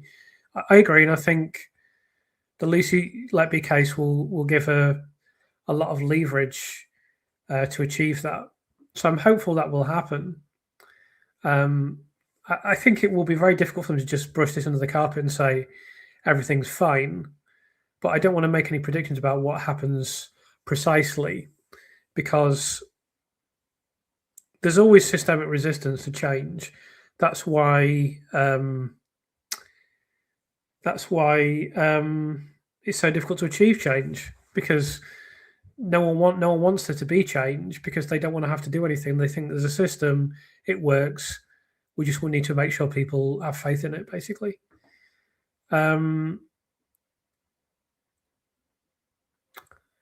Some comments about Stefan Kishko receiving psychological abuse and worse in jail and struggled on the outside and died 18 months later. Sally Clark. Hopefully Lucy fares better. Yeah. I do think Lucy's tough. I think she's a very strong person. She's brave. That's evidenced by taking out the grievance as an example.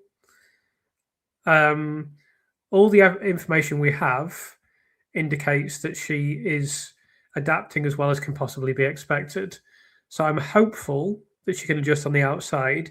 It would be naive for us to think that this isn't going to require an enormous amount of support, assistance, counselling, and steady adjustment to the situation. But I do think she can recover. I do believe she can recover, and we've got to have faith in that. We've got to do what we can to get her out. Let's go a little bit further down. Abolishing jury trials would be disastrous for the British public. Yeah, I think abolishing them the way that it's been done for these cases that where the sentence is 3 years or less is worrying. Even though I'm ambivalent towards juries, and I don't think they always help people very much. But I think treating one type of case as like, oh, this case is very important, so we just won't bother with having a jury, is not great. Not great. Do you think some of these trials should be public? I think absolutely every single thing that happens in court should be public. I think things should be recorded. I don't see any. I don't see any argument against it. It happens in America. Every police interview, every court case should be recorded, or at the very least, the transcript should be publicly available and free, or at the very least available for a nominal administrative fee. That's bare minimum requirement. There's no argument against it. Simple as that. A good writer opens up people's minds. If you open up the mind, you open up the opportunities, and that's amazing. Since my daughter has been reading from 5 years old, she's now 35 and a bookworm. That's lovely to hear. I'm really privileged and lucky that my dad was an English teacher, head of an English department, had got an English degree, got a double first in English. So you don't need to be Freud or young to work out why I turned out the way that I did, do you? These early steps are so important. So, yeah, it's great to hear about your daughter. Please write a screenplay with Lucy when she's released. Love from Hereford. So I can say with some confidence that there will be a screenplay in the future. There's a distinct possibility that I would be involved. We'll just have to wait and see. I'd love to see you conduct an interview with Dr. McConville from James' channel. So I'll try to arrange this in the future. I've been so busy that reaching out to new people has been difficult in this, and I got to give everything for my book over the next month. from May, late in May or mid-May, or whenever I sign it off, the absolute final version, it will then become more possible for me to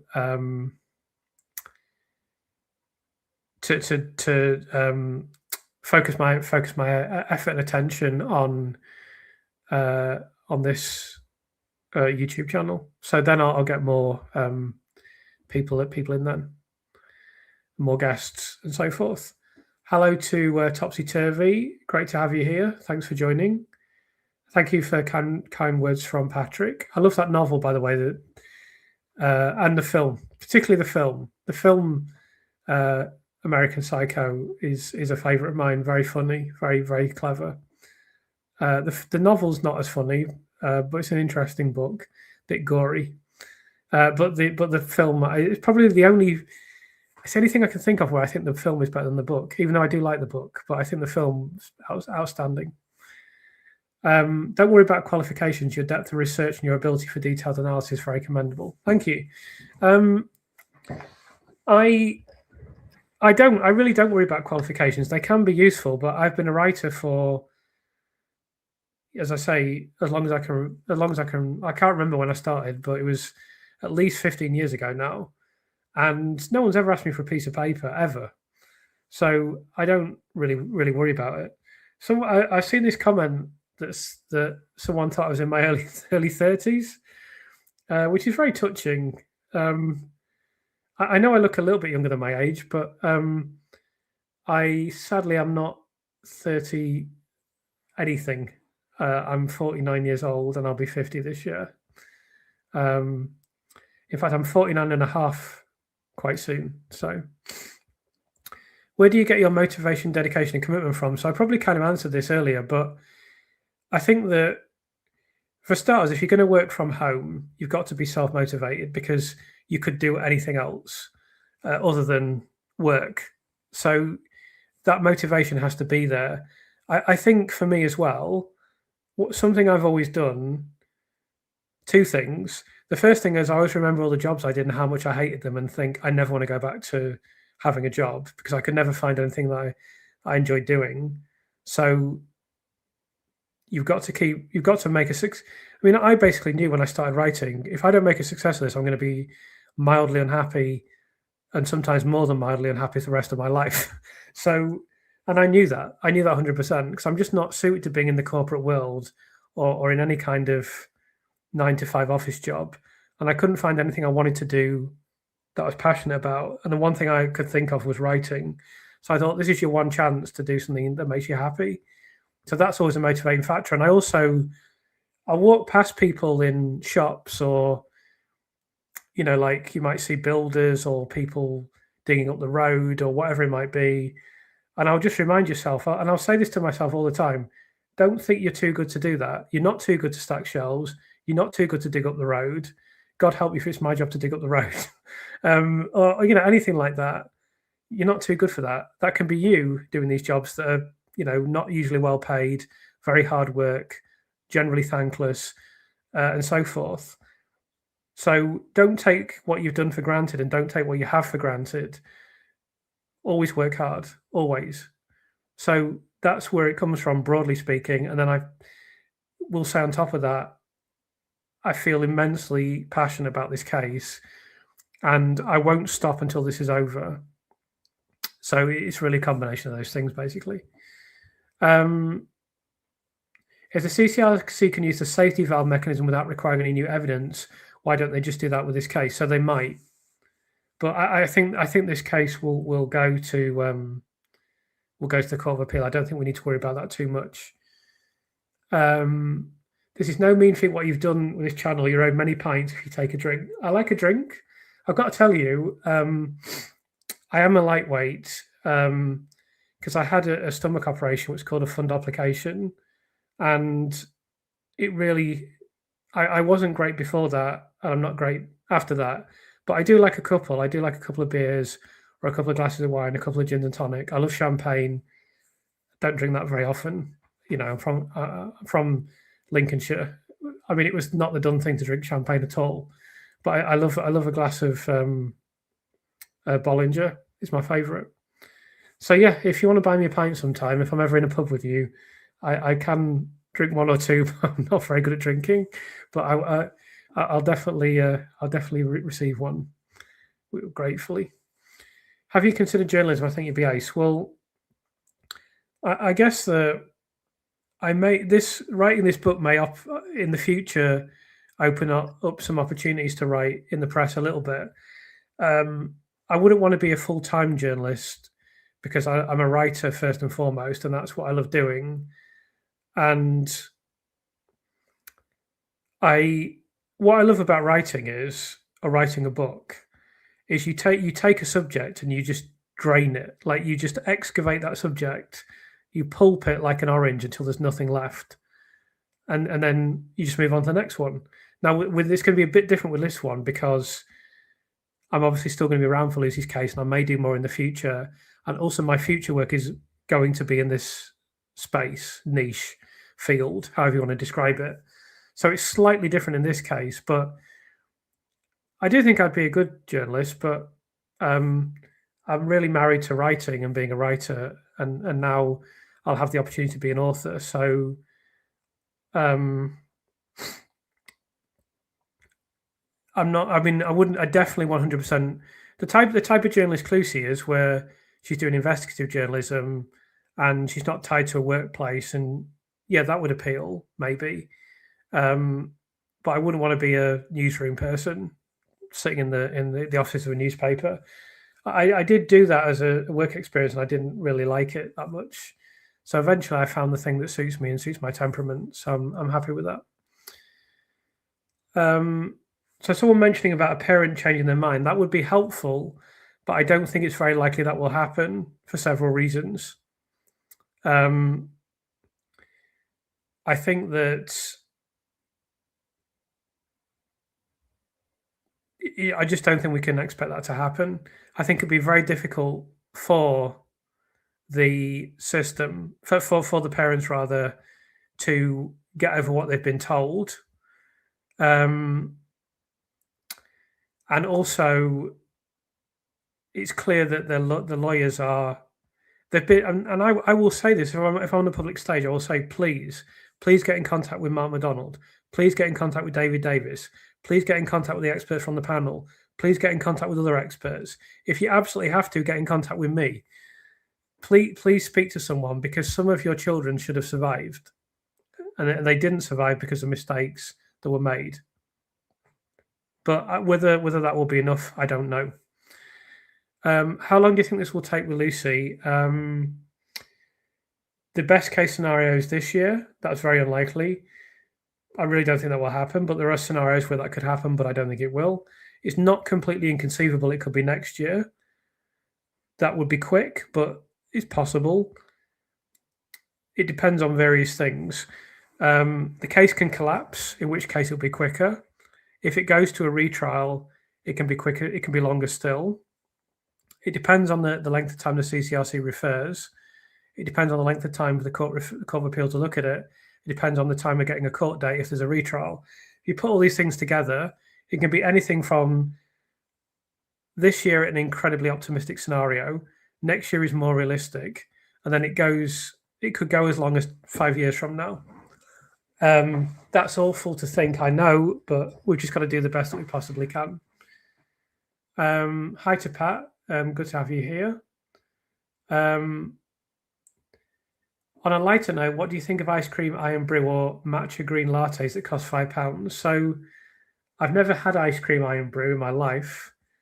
I basically love anything with sugar, so I'd probably like it. Matcha green lattes. I don't drink coffee now.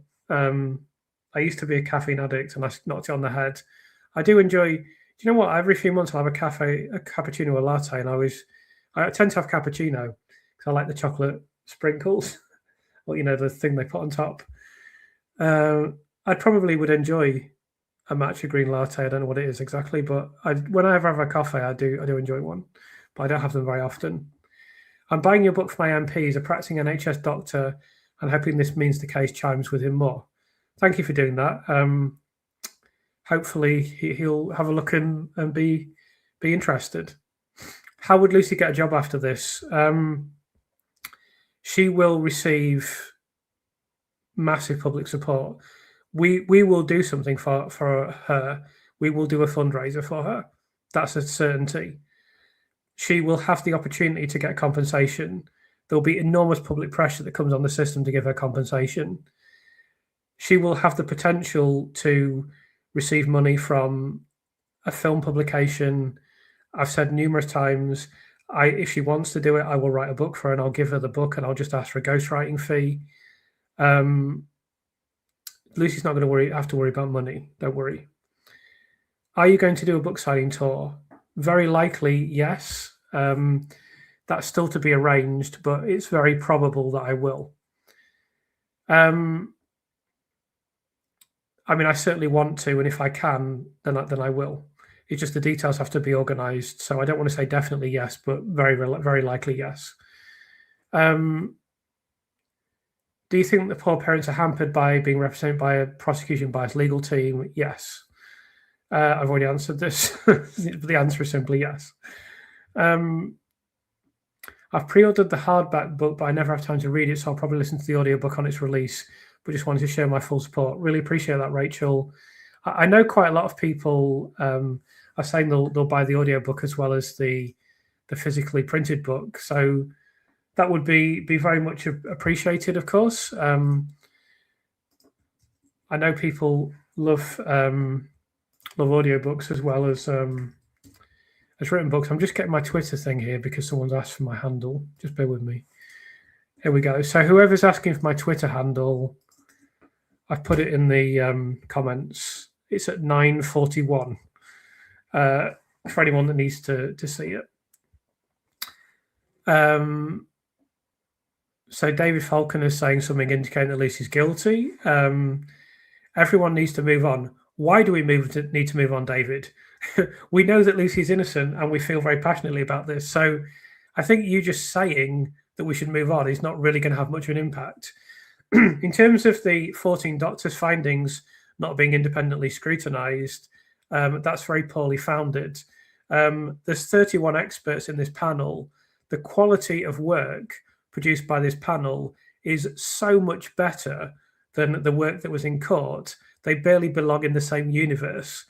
So the idea they've not been independently scrutinised, clearly you don't know very much about the case because Evan's opinions weren't independently scrutinised. I've discussed earlier in this live stream that Evans handed his reports over to Bohin before she even did any work, whereas all of these doctors worked in a siloed fashion, which should occur in any peer review. They worked separately, and none of these reports had to be rewritten because they as absolute world-leading experts, drew the same conclusions. So they don't need to be independently scrutinised. They're being written by people that are the absolute world-leading experts. So you're absolutely entitled to hold your opinion. I always welcome comments from guilty people who can be civil. That was a civil comment. It was not a particularly well-informed comment, in my opinion. But the idea that I'm going to drop this, I will never drop this until Lucy Letby comes out of prison. So forget about it. You're entitled to use the terms baby killer to describe Lucy, but unfortunately, you're just plain wrong. Do you think the person you are talking about is close to the prosecution or Cheshire Police? No, I don't. I think they're just a rather irrelevant person on Twitter. Hello, Chris. Thank you for your work. I'm looking forward to reading your book. I hope it will be available in New Zealand. I prefer an actual book to read rather than digital format.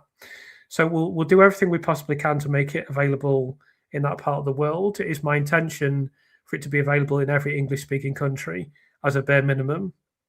So as soon as we can announce something related to that, we will.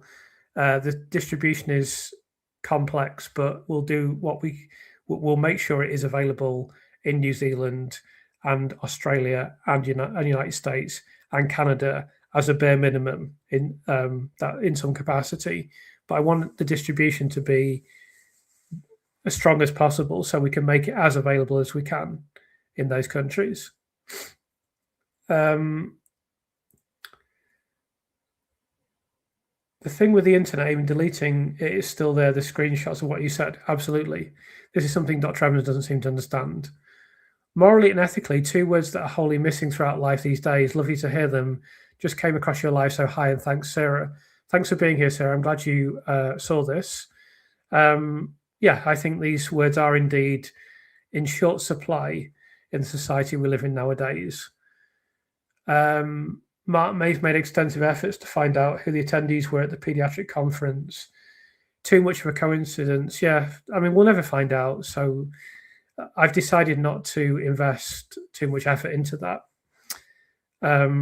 I don't think it's worthwhile, but I'm glad people have done it. It's a shame they haven't got anywhere, but I don't think they will. The Clive Freeman case, I don't know anything about this case, unfortunately. I wish I did. I don't have time to look at new cases, but I'm sure it's a very valid case. It's getting a little bit chilly now, but I might have to get a jumper in a sec. We'll see. So someone's saying David Falconer should contact me. So anyone who believes Lucy's guilty, they're always welcome to come on the channel. I've always said that. I've not had a single email from anyone who believes Lucy to be guilty, not even one email. So it's absolutely possible for that to happen. All you need to do is get in touch. I don't think I'm going to be doing any air guitar in the recording studio, sadly. But I take your point.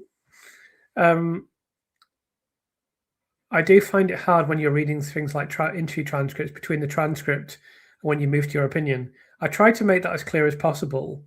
A couple of people have said this. I always do the best I can with everything I do. Some things are just... Someone who's got more YouTube skills than me could probably do something on the screen to make it clear. To produce the content I do, I try to make the visuals as simple as possible and do it as quickly as possible. I really don't have the time to do a lot of editing or a lot of complex visuals. So often people say to me, why don't you make shorter videos? There's numerous reasons for this, but one of the reasons is it actually takes longer to make those videos. So I try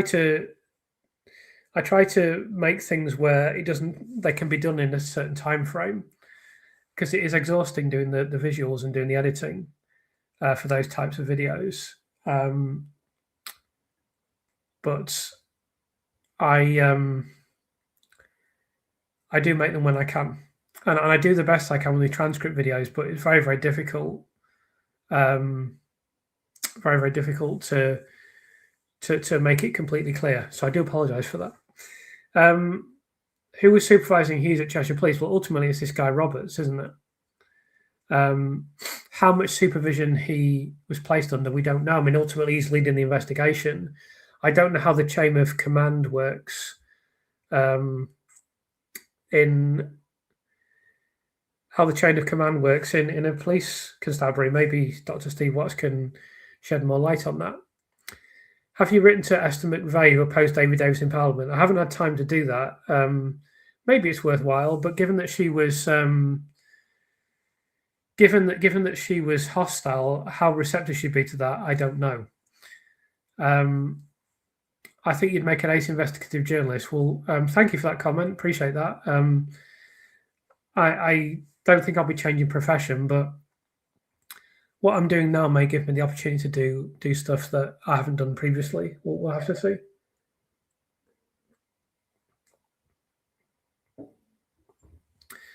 I don't understand why the police say the case has been heavily scrutinised. It's like they're saying they passed the test of scrutiny.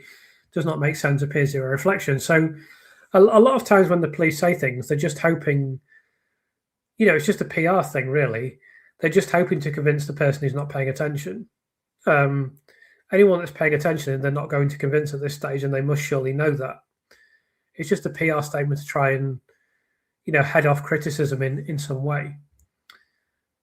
Please write a book about Stefan Kishko.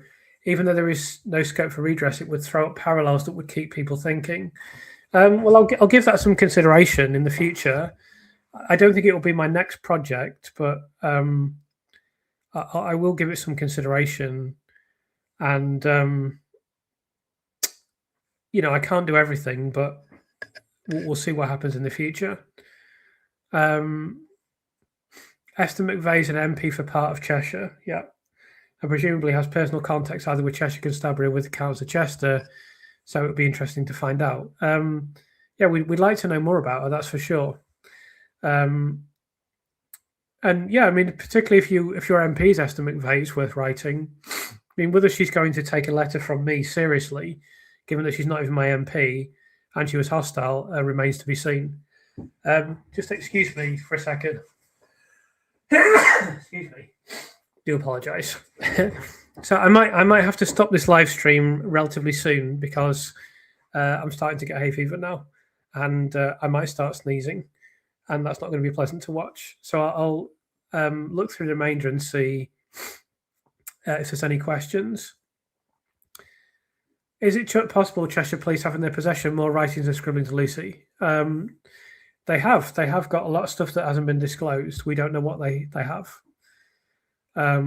It's in these, I forget what you call them, but there's certain documents that are like reserved documents. But yeah, they do have more.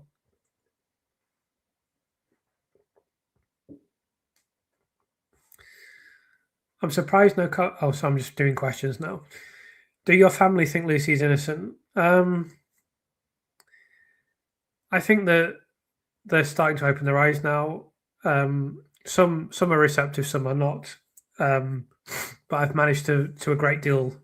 I managed to a great extent convince them now, I think. Yes. Yeah. It would be great to get together to have a drink, as you rightly say. It would be very hard for me. What I will probably do at some point, I haven't got the time at the moment, is arrange an event in the future. This year I'm going to be busy doing my book, but I could do some sort of event, but I can't just say come to this pub at this time because any number of people could descend on the pub. It was going to have to be a ticketed thing because we're on 7,000 subscribers now. And the thing is that I'm not a channel as well where people don't follow closely. I mean, I've got 7,000 subscribers. My videos get an average of like 5,000-6,000 views. So people follow closely. And if I said, come to this pub, there could be at least 100 people, and you're not supposed to do that. It's basically illegal. So at some point, I'd have to arrange a ticketed event if I was going to do this, but we'll give that some thought in the future.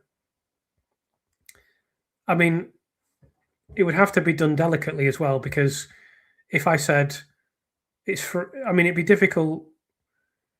If I gave away the venue, then people would know where it was. So it'd have to be like a private venue, but then I'd have to rent the venue, which costs money. So then I'd have to charge. Why am I charging people to have a drink with me? I mean, is it so it's all very complex. But anyway, one day something will happen, I promise you. Yeah, I mean, our elderly parents is a worry. I agree. I absolutely agree with you, but we've just got to do everything we can. We can't control that.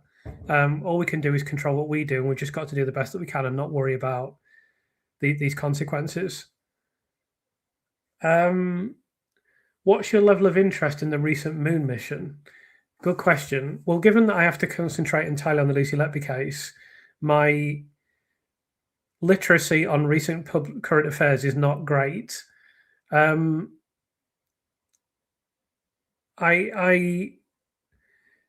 question the value of going to the moon, given that we know it's just basically rocks. But I'm sure that NASA would say, "Oh, it's really important." I mean, I've been to Jodrell Bank. I don't know if people have been to Jodrell Bank, and I love that. I love the immense nature of the universe, and I love the fact that there are stars that are just so far away that we can't comprehend them, and you feel there must be civilizations somewhere that are just so advanced that we can't even imagine what they're like. But I don't know. I don't know about the moon mission. I hope some good comes of it, but I've not followed it closely. Of course, the thing that I always remember so vividly from my youth is the Challenger blowing up. That was such a big story at the time, and it was so dramatic. That always sticks in my brain. It kind of reminds me of my mum. My mum used to, if we were watching Formula One race, she used to say, "I like it when they crash," and she always go, "I don't want anyone to get hurt." And I suppose that is the most exciting part of a Formula One race, frankly, particularly nowadays where they do everything possible to make sure that they never actually overtake each other. Already ordered 2 hardback copies of the book, one for the doubters at work. Thank you for that. I really appreciate that. Anything people can do to help is so much appreciated. The other thing as well is reviews. Reviews are going to be so important, but hopefully we can reach a big audience with this book. When is the Scottish language version of the book out? Well, this is from, for people that don't know, this is the radiologist who appeared on the channel, who is Scottish. I'm not sure you would want me to attempt a Scottish accent. I feel that would be a commercial blunder, shall we say. I'd love to do something in Gaelic. That'd be amazing. But the problem is, I know you're only joking, but I'd love for this to be in foreign languages, but it really is a needs must and a logistical issue. And I just don't know if we can record it in foreign languages but maybe we can. Maybe we can do an audiobook in foreign languages. Maybe that would be feasible. That would have to be AI. It would have to be. But anyway, I don't know what's going to happen entirely, but we will explore every possible avenue, every possibility. Chris, will you have endorsements on the book? Yes. I can't say the names of these people yet, but one is already tied up. A second one is 99% certain. I'm pretty sure a third person will do it, and the fourth person I'm going to actually approach next week, and I'm hopeful this person will do it. If I get my top 4, you won't be disappointed. I was shocked that anyone in the field can call themselves an expert and work for barristers in a trial. Dr. Evans said he was an expert, but what credentials do these people hold? It just seems that you've got to be on the NCA list and have a degree. You just have to pass the university course, say, I'm a doctor. Not even sometimes you don't have to be a doctor, of course, because it's not, it can be a specialism where you don't have to have a PhD. So yeah, basically you just need to pass a university course and say, I'm willing to go through the NCA checks and get on the list, and that's it, basically. And then congratulations, you are now an expert. If the Court of Appeal decides on a retrial, wouldn't it be the London Special Crime and Crime Terrorism Division who would decide on a prosecution case? No, it's a crime prosecution. So, well, yes, I suppose. But basically, what happens is, as far as I understand it, and I can be wrong, but this is as far as I understand it, CCRC refers to the Court of Appeal, Court of Appeal decides to have a retrial, and then the Crown Prosecution Service would... I mean, it's a really good question, because I don't actually know how they go about getting the experts, because Cheshire Police obviously did it for the first case, and you wouldn't expect that to happen for the retrial because of the pig's ear they made the first investigation. So then you might think it would fall on the Crown Prosecution Service, but usually they don't put together teams of experts. So it's a very good question. I need to investigate that further to find out what would happen. But I feel that the division you mentioned probably would be involved, and it would be the Crown Prosecution Service that was involved. But what they actually do, I don't know, because usually they just decide on evidence. So I'm not quite sure what happens. If anyone knows in the comments, please let me know. If there's some sort of breaking news, will you do a live stream or video as soon as the news breaks? If I can, Mark, I will. It really is depending on if I can, if it fits into the schedule, if I have the time to do it. But certainly if something big happens, I try to have a live stream as soon as possible after that. But I also try not to have too many of these, because you hear enough from me as it is. And I don't want to start having them every time something happens. I feel at the moment I've done 2 a month, and I want to try and do 3 a month. I feel 3 a month is enough. But yes, if there was a massive piece of breaking news, then I will do one. But I just try to I try not to oversubscribe the channel with content. I try to keep it at a nice level. I mean, there's an argument for doing a video every day, because I know you'd watch them, but I don't want you to give your entire life to watching my channel. I want you to do other things as well. And one every 2 days is like a nice workload for me. But 1 month I want to experiment when I have the time. At the moment, I don't have the time with doing like one half-an-hour video every day and see what happens. And it may be not good for the channel, and it may be that I don't do that going forward. I probably wouldn't do it going forward, but I want to try and experiment. Or we're doing a video every day for a couple of weeks and see what happens.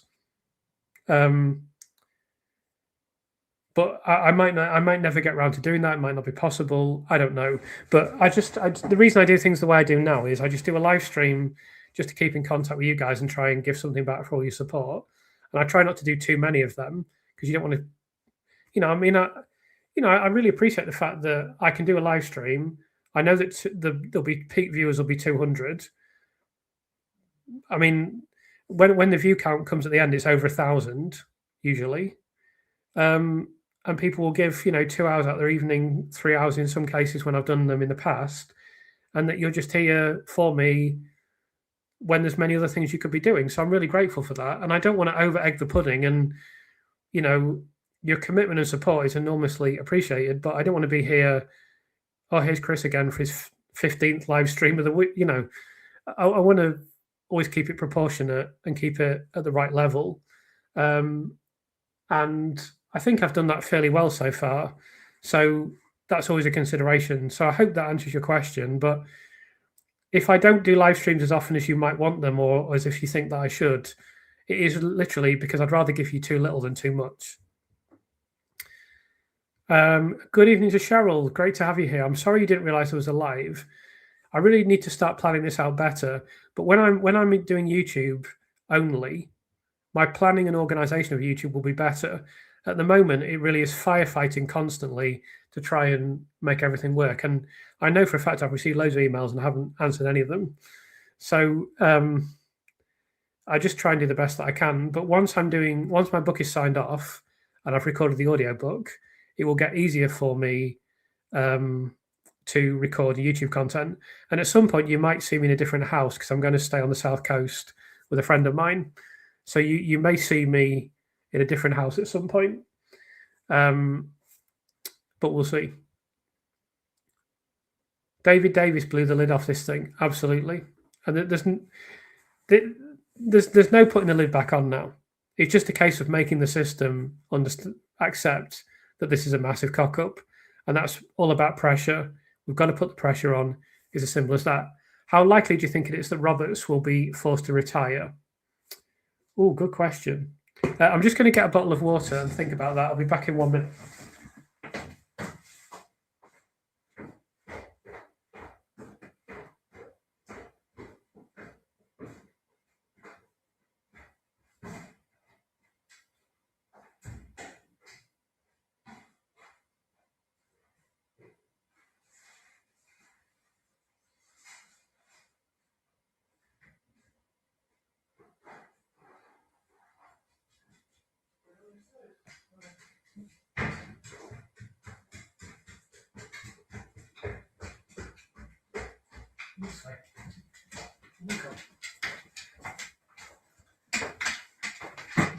I've now successfully got a bottle of water, and I've found a creature down here. What's this? Oh, you can't see it. Come here, Kate. Come with me. Here she is. Here she is. You was downstairs. I was lonely, Kate. I've only got 200 people to keep me company. It's not enough. No, it's nowhere near enough. So there's your Kiko fix. Are you going to get down, Kate? We'll go.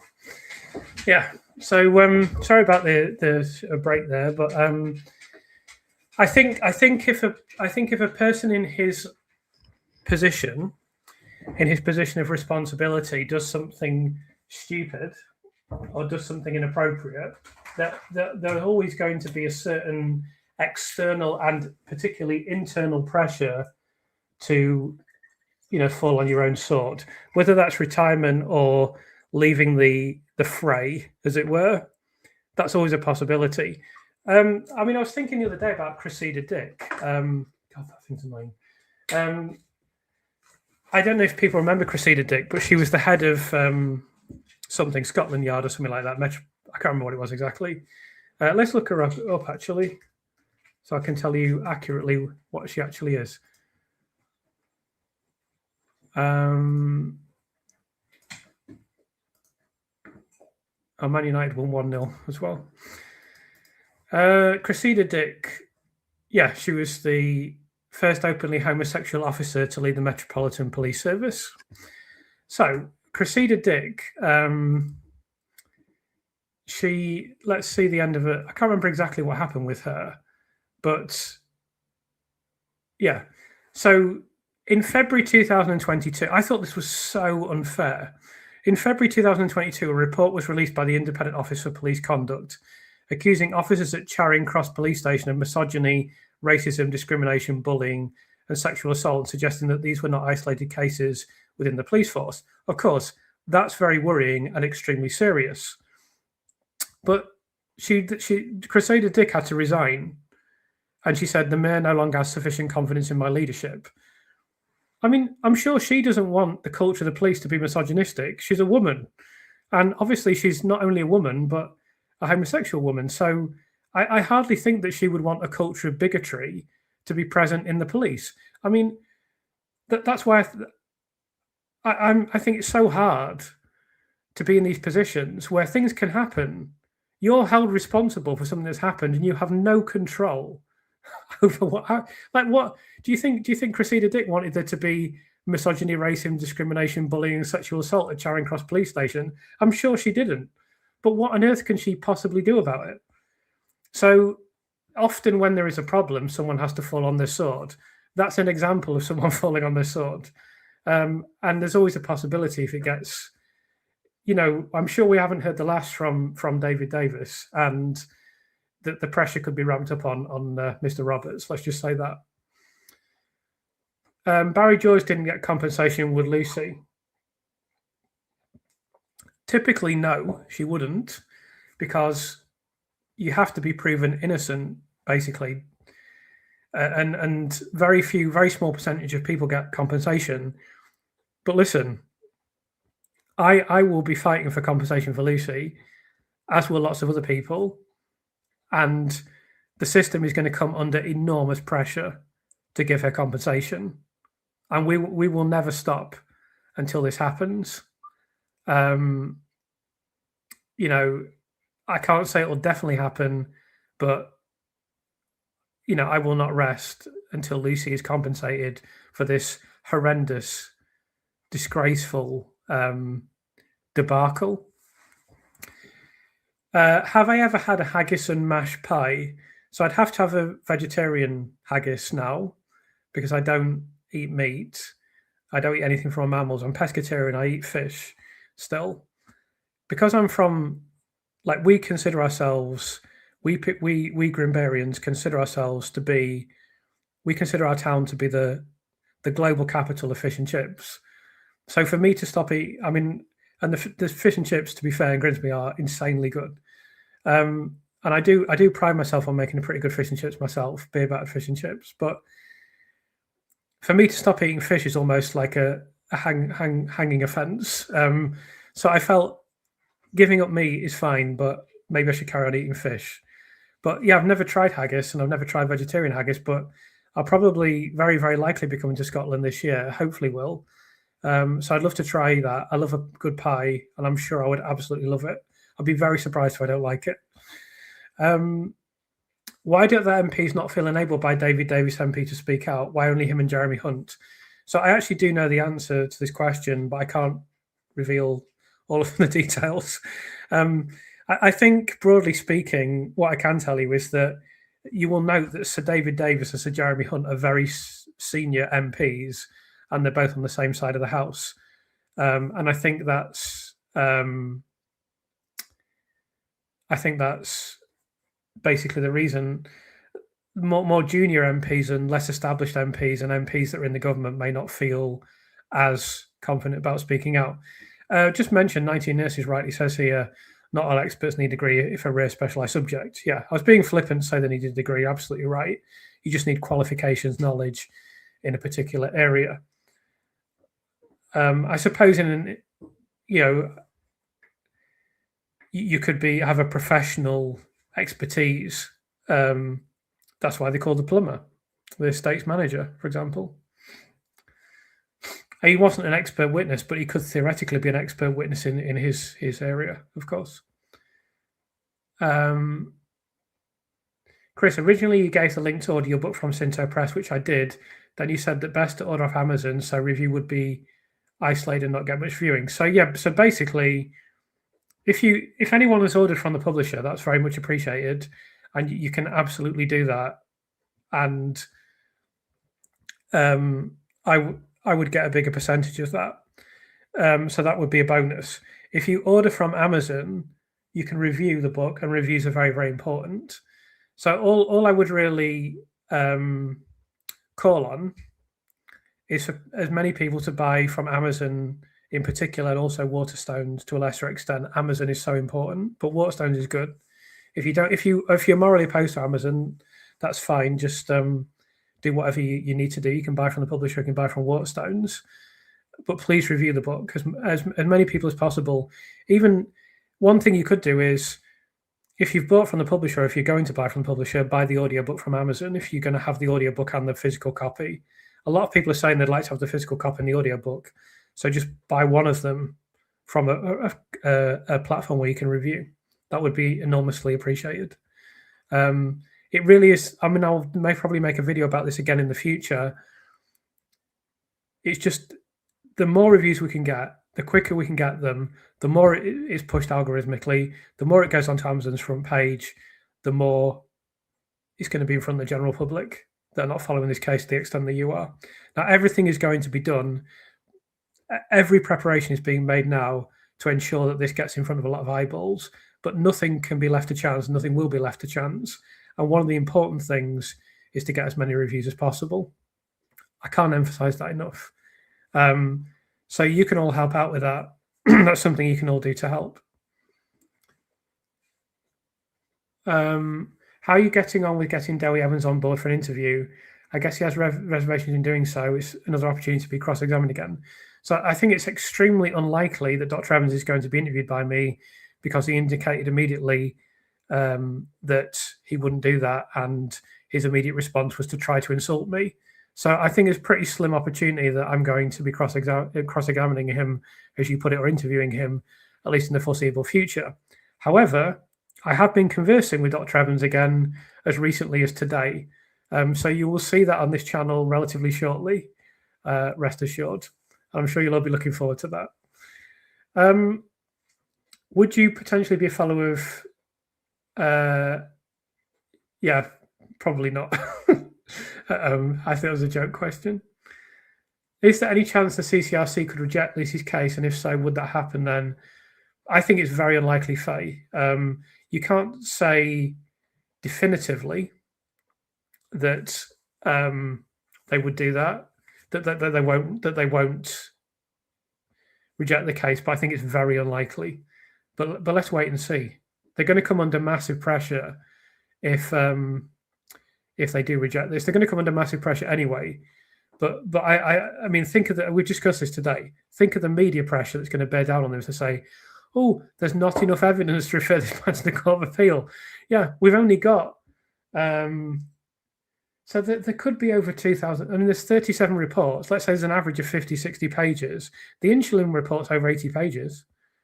So these pages there could be 2,000 pages of reports from the top people. Like, I mean, I've recently become privy to a few more people that are in the panel that I don't think is in the public domain. Yeah, these are every time I look at their CV, and it's like mental. Like, these are not, the idea is just going to be, oh yeah, sorry, we don't think there's enough evidence. They're going to get such a hammering, and the Sun now is going to go nuclear on them. So can you imagine what it would be like if they turned it away? The Sun would just go mental. So I just don't think that's going to happen. But yeah, it's possible. And if that happens, we'll have an emergency meeting, or we'll decide what we're going to do next. And all this everyone that's involved, there'll be a joined up process. We'll make sure that this is not the end for Lucy, and that we pile the pressure on again. But I really don't think it'll happen. But whatever happens, it's not going to be the end for Lucy. Does the CCRC inform the Court of Appeal as it goes along, or does the Court of Appeal literally have to go through everything once it's referred? As far as I'm aware, They just have to go through everything once it's referred. But I don't honestly know the answer to that question. But the Court of Appeal seems to think it's the most important body in the world. So I suspect that they just get once it's referred, they get the papers and that's it, once the decision's been made. Why did national CPS decide no further charges, but local CPS decided the original trials? So, I mean, that's just basically a blunder, it seems, and it seems to be a very significant blunder because a lot of people believe, including, I think, Dr. Watts, that the specialist CPS would never have sent it to court. So that's pretty significant. Glad you've all enjoyed Kiko. What breed of dog is she? So she is half Staffy, half Staffordshire Bull Terrier. And we think she's half Mastiff. But she's a crossbreed. I've never been 100% sure what her second breed is, but she has a lot of Staffy behaviours. She's absolutely fearless. She's completely fearless. She's very intelligent. I said before, one of the things that I love that she does is that we go to a pond and there's like a current and it takes the ball away. And she worked out there's a part of the pond where there's no current. And so she'll like move over to that part of the pond, put a ball down there where there's no current, have a drink, and know it's not going to float away. I love to see her doing stuff like that. She's very, very clever and very, I mean, she's a handful. She's not a low maintenance dog. Absolutely not. But she's worth it. I mean, she's the best. The grievance document made it look like the consultants had a motive to throw Lucy under the bus to protect themselves. How much did the grievance appear in the original trial?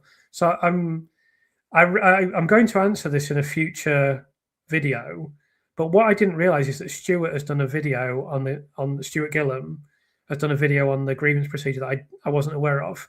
I can't unfortunately watch everything.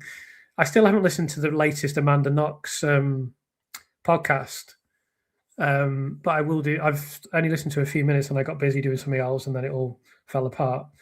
But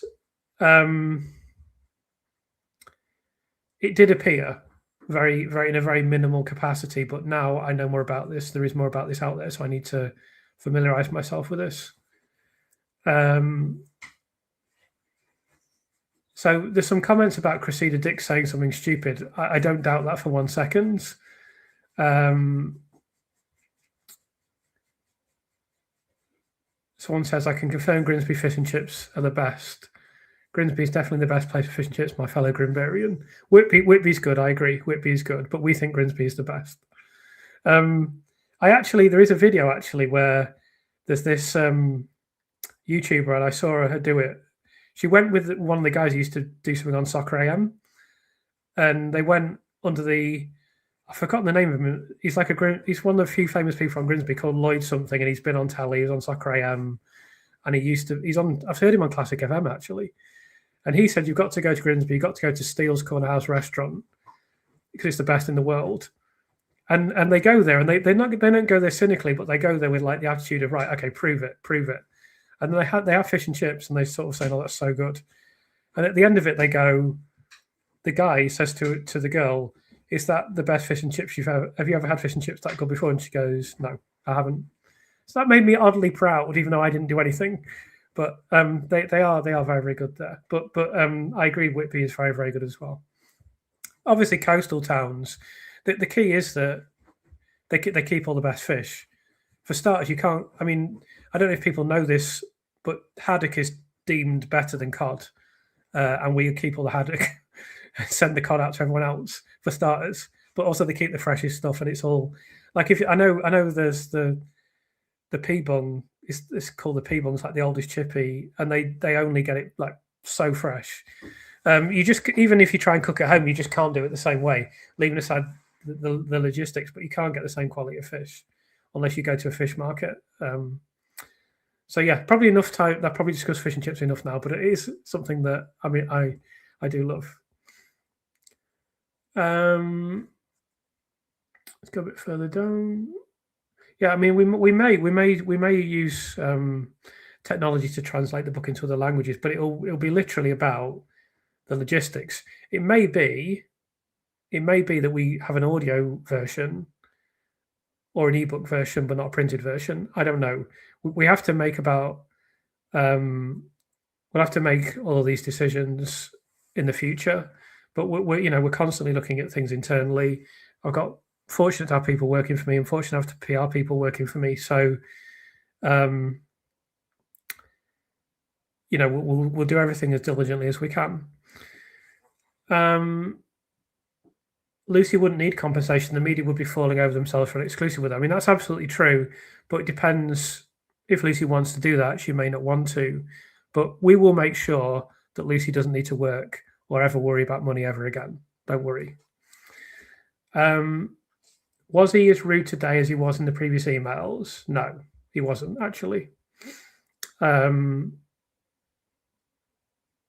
You'll have to wait and see what he said, but he wasn't as rude. He probably, oh, come on, you can't just drop you've been chatting with Dee and not give us something. Okay, so I managed to get him to discuss more details of the case this time. Not much, but I managed to get him to open up a little bit. It wasn't me originally, someone else. Then I kind of jumped on it. Then he actually answered me. Then he answered me again today. So I answered him a bit more forcefully today because I could. And to be honest, I wanted the conversation to end because it's just a horrible energy that emanates from him. So I really don't want to be. I couldn't do what Peter Elston did. Big credit to Peter Elston for doing it. But like back and forth with this horrible man. I suppose if I had to, I would. But we've got enough out of him by now. We don't need to do it. So hopefully he won't answer my last email, but we'll see. If he does, then I'll answer him. So I'm giving you that, and you will get something. I'll drop something soon. I promise. So you will receive the full details in due course. I promise you, as soon as I can.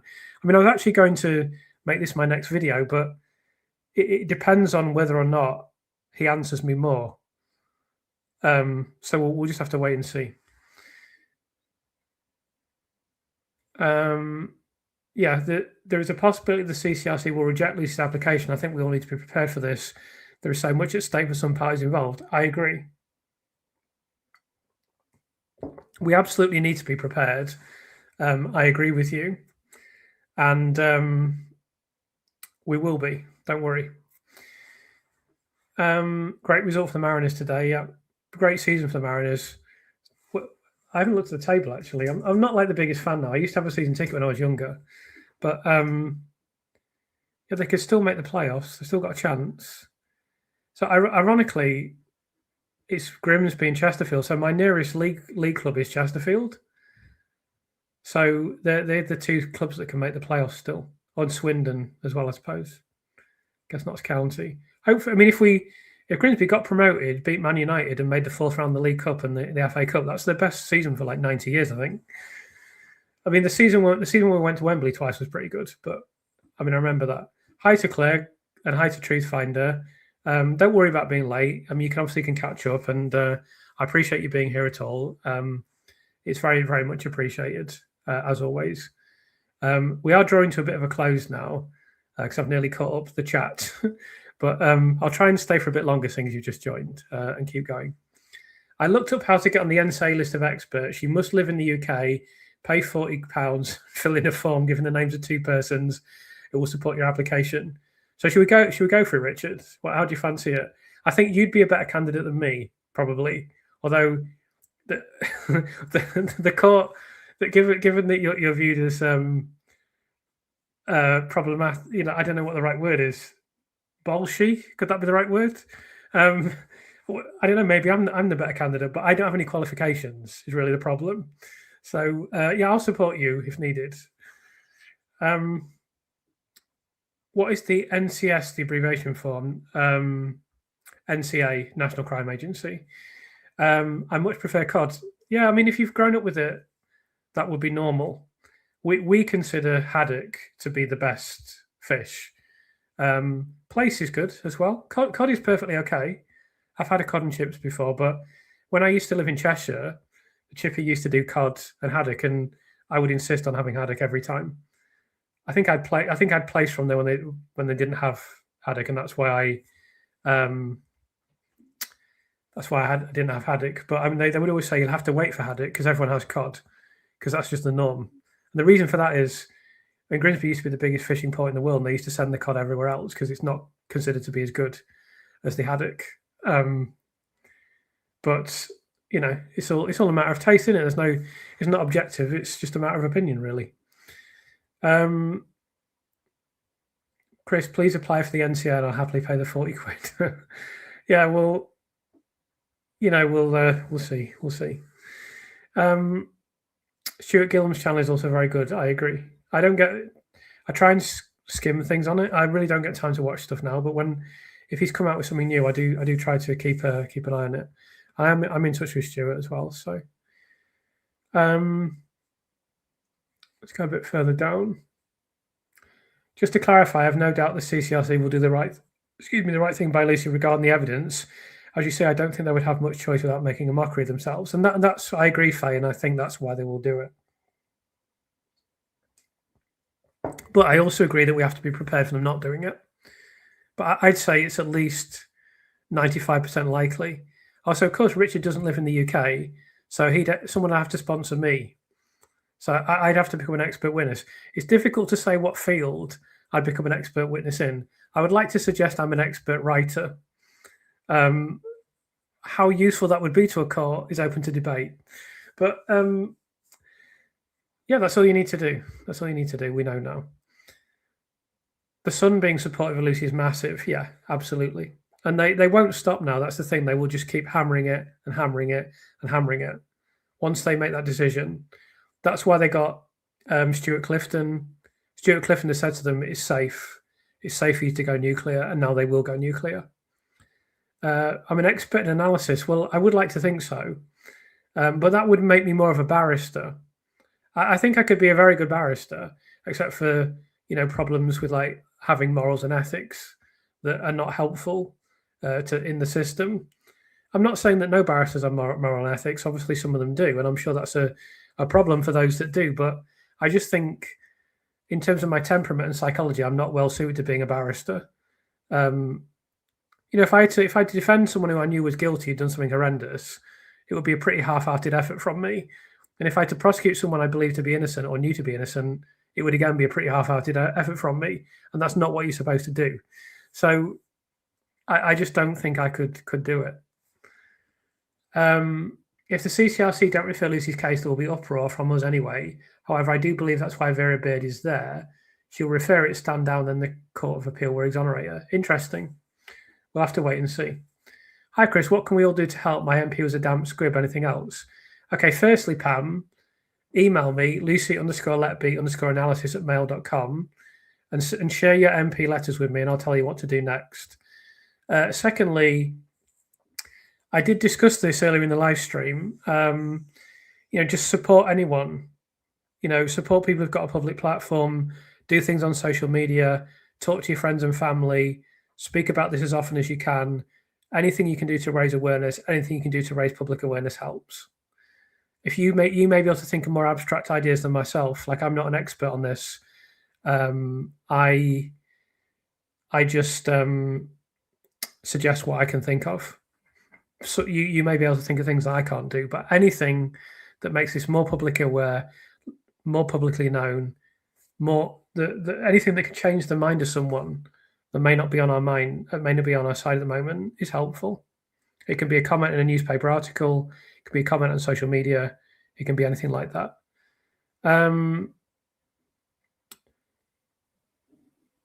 Let's go a little bit further down. Do you speak to Mark McDonald? You have so much knowledge, you'd be an asset to his team. So I don't wish to talk about that publicly. You're an expert in spotting BS in a narrative, Chris. Thank you. I like to think so. Does the BS in this narrative require an expert? I ask myself. I feel that anyone could spot the BS in this narrative. I would suggest the BS in this narrative is as evident as a dog shit that you've just stood in.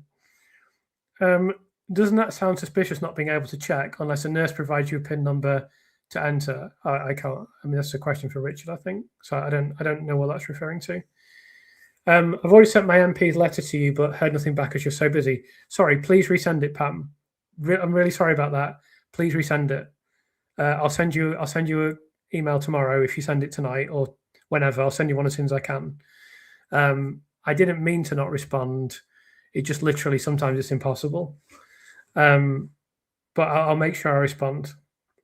Yeah, nearly at 7K subscribers, so that's a real privilege. You know, I will continue with the channel in the future after Lucy's exonerated, but it's great that we've got this support for the channel as it is now, and I'll keep making content for as long as I can. I enjoy doing it, and I mean, it's having a supportive community of people who turn up and chat with you and want to give you the kind of support that you've given me and the appreciation.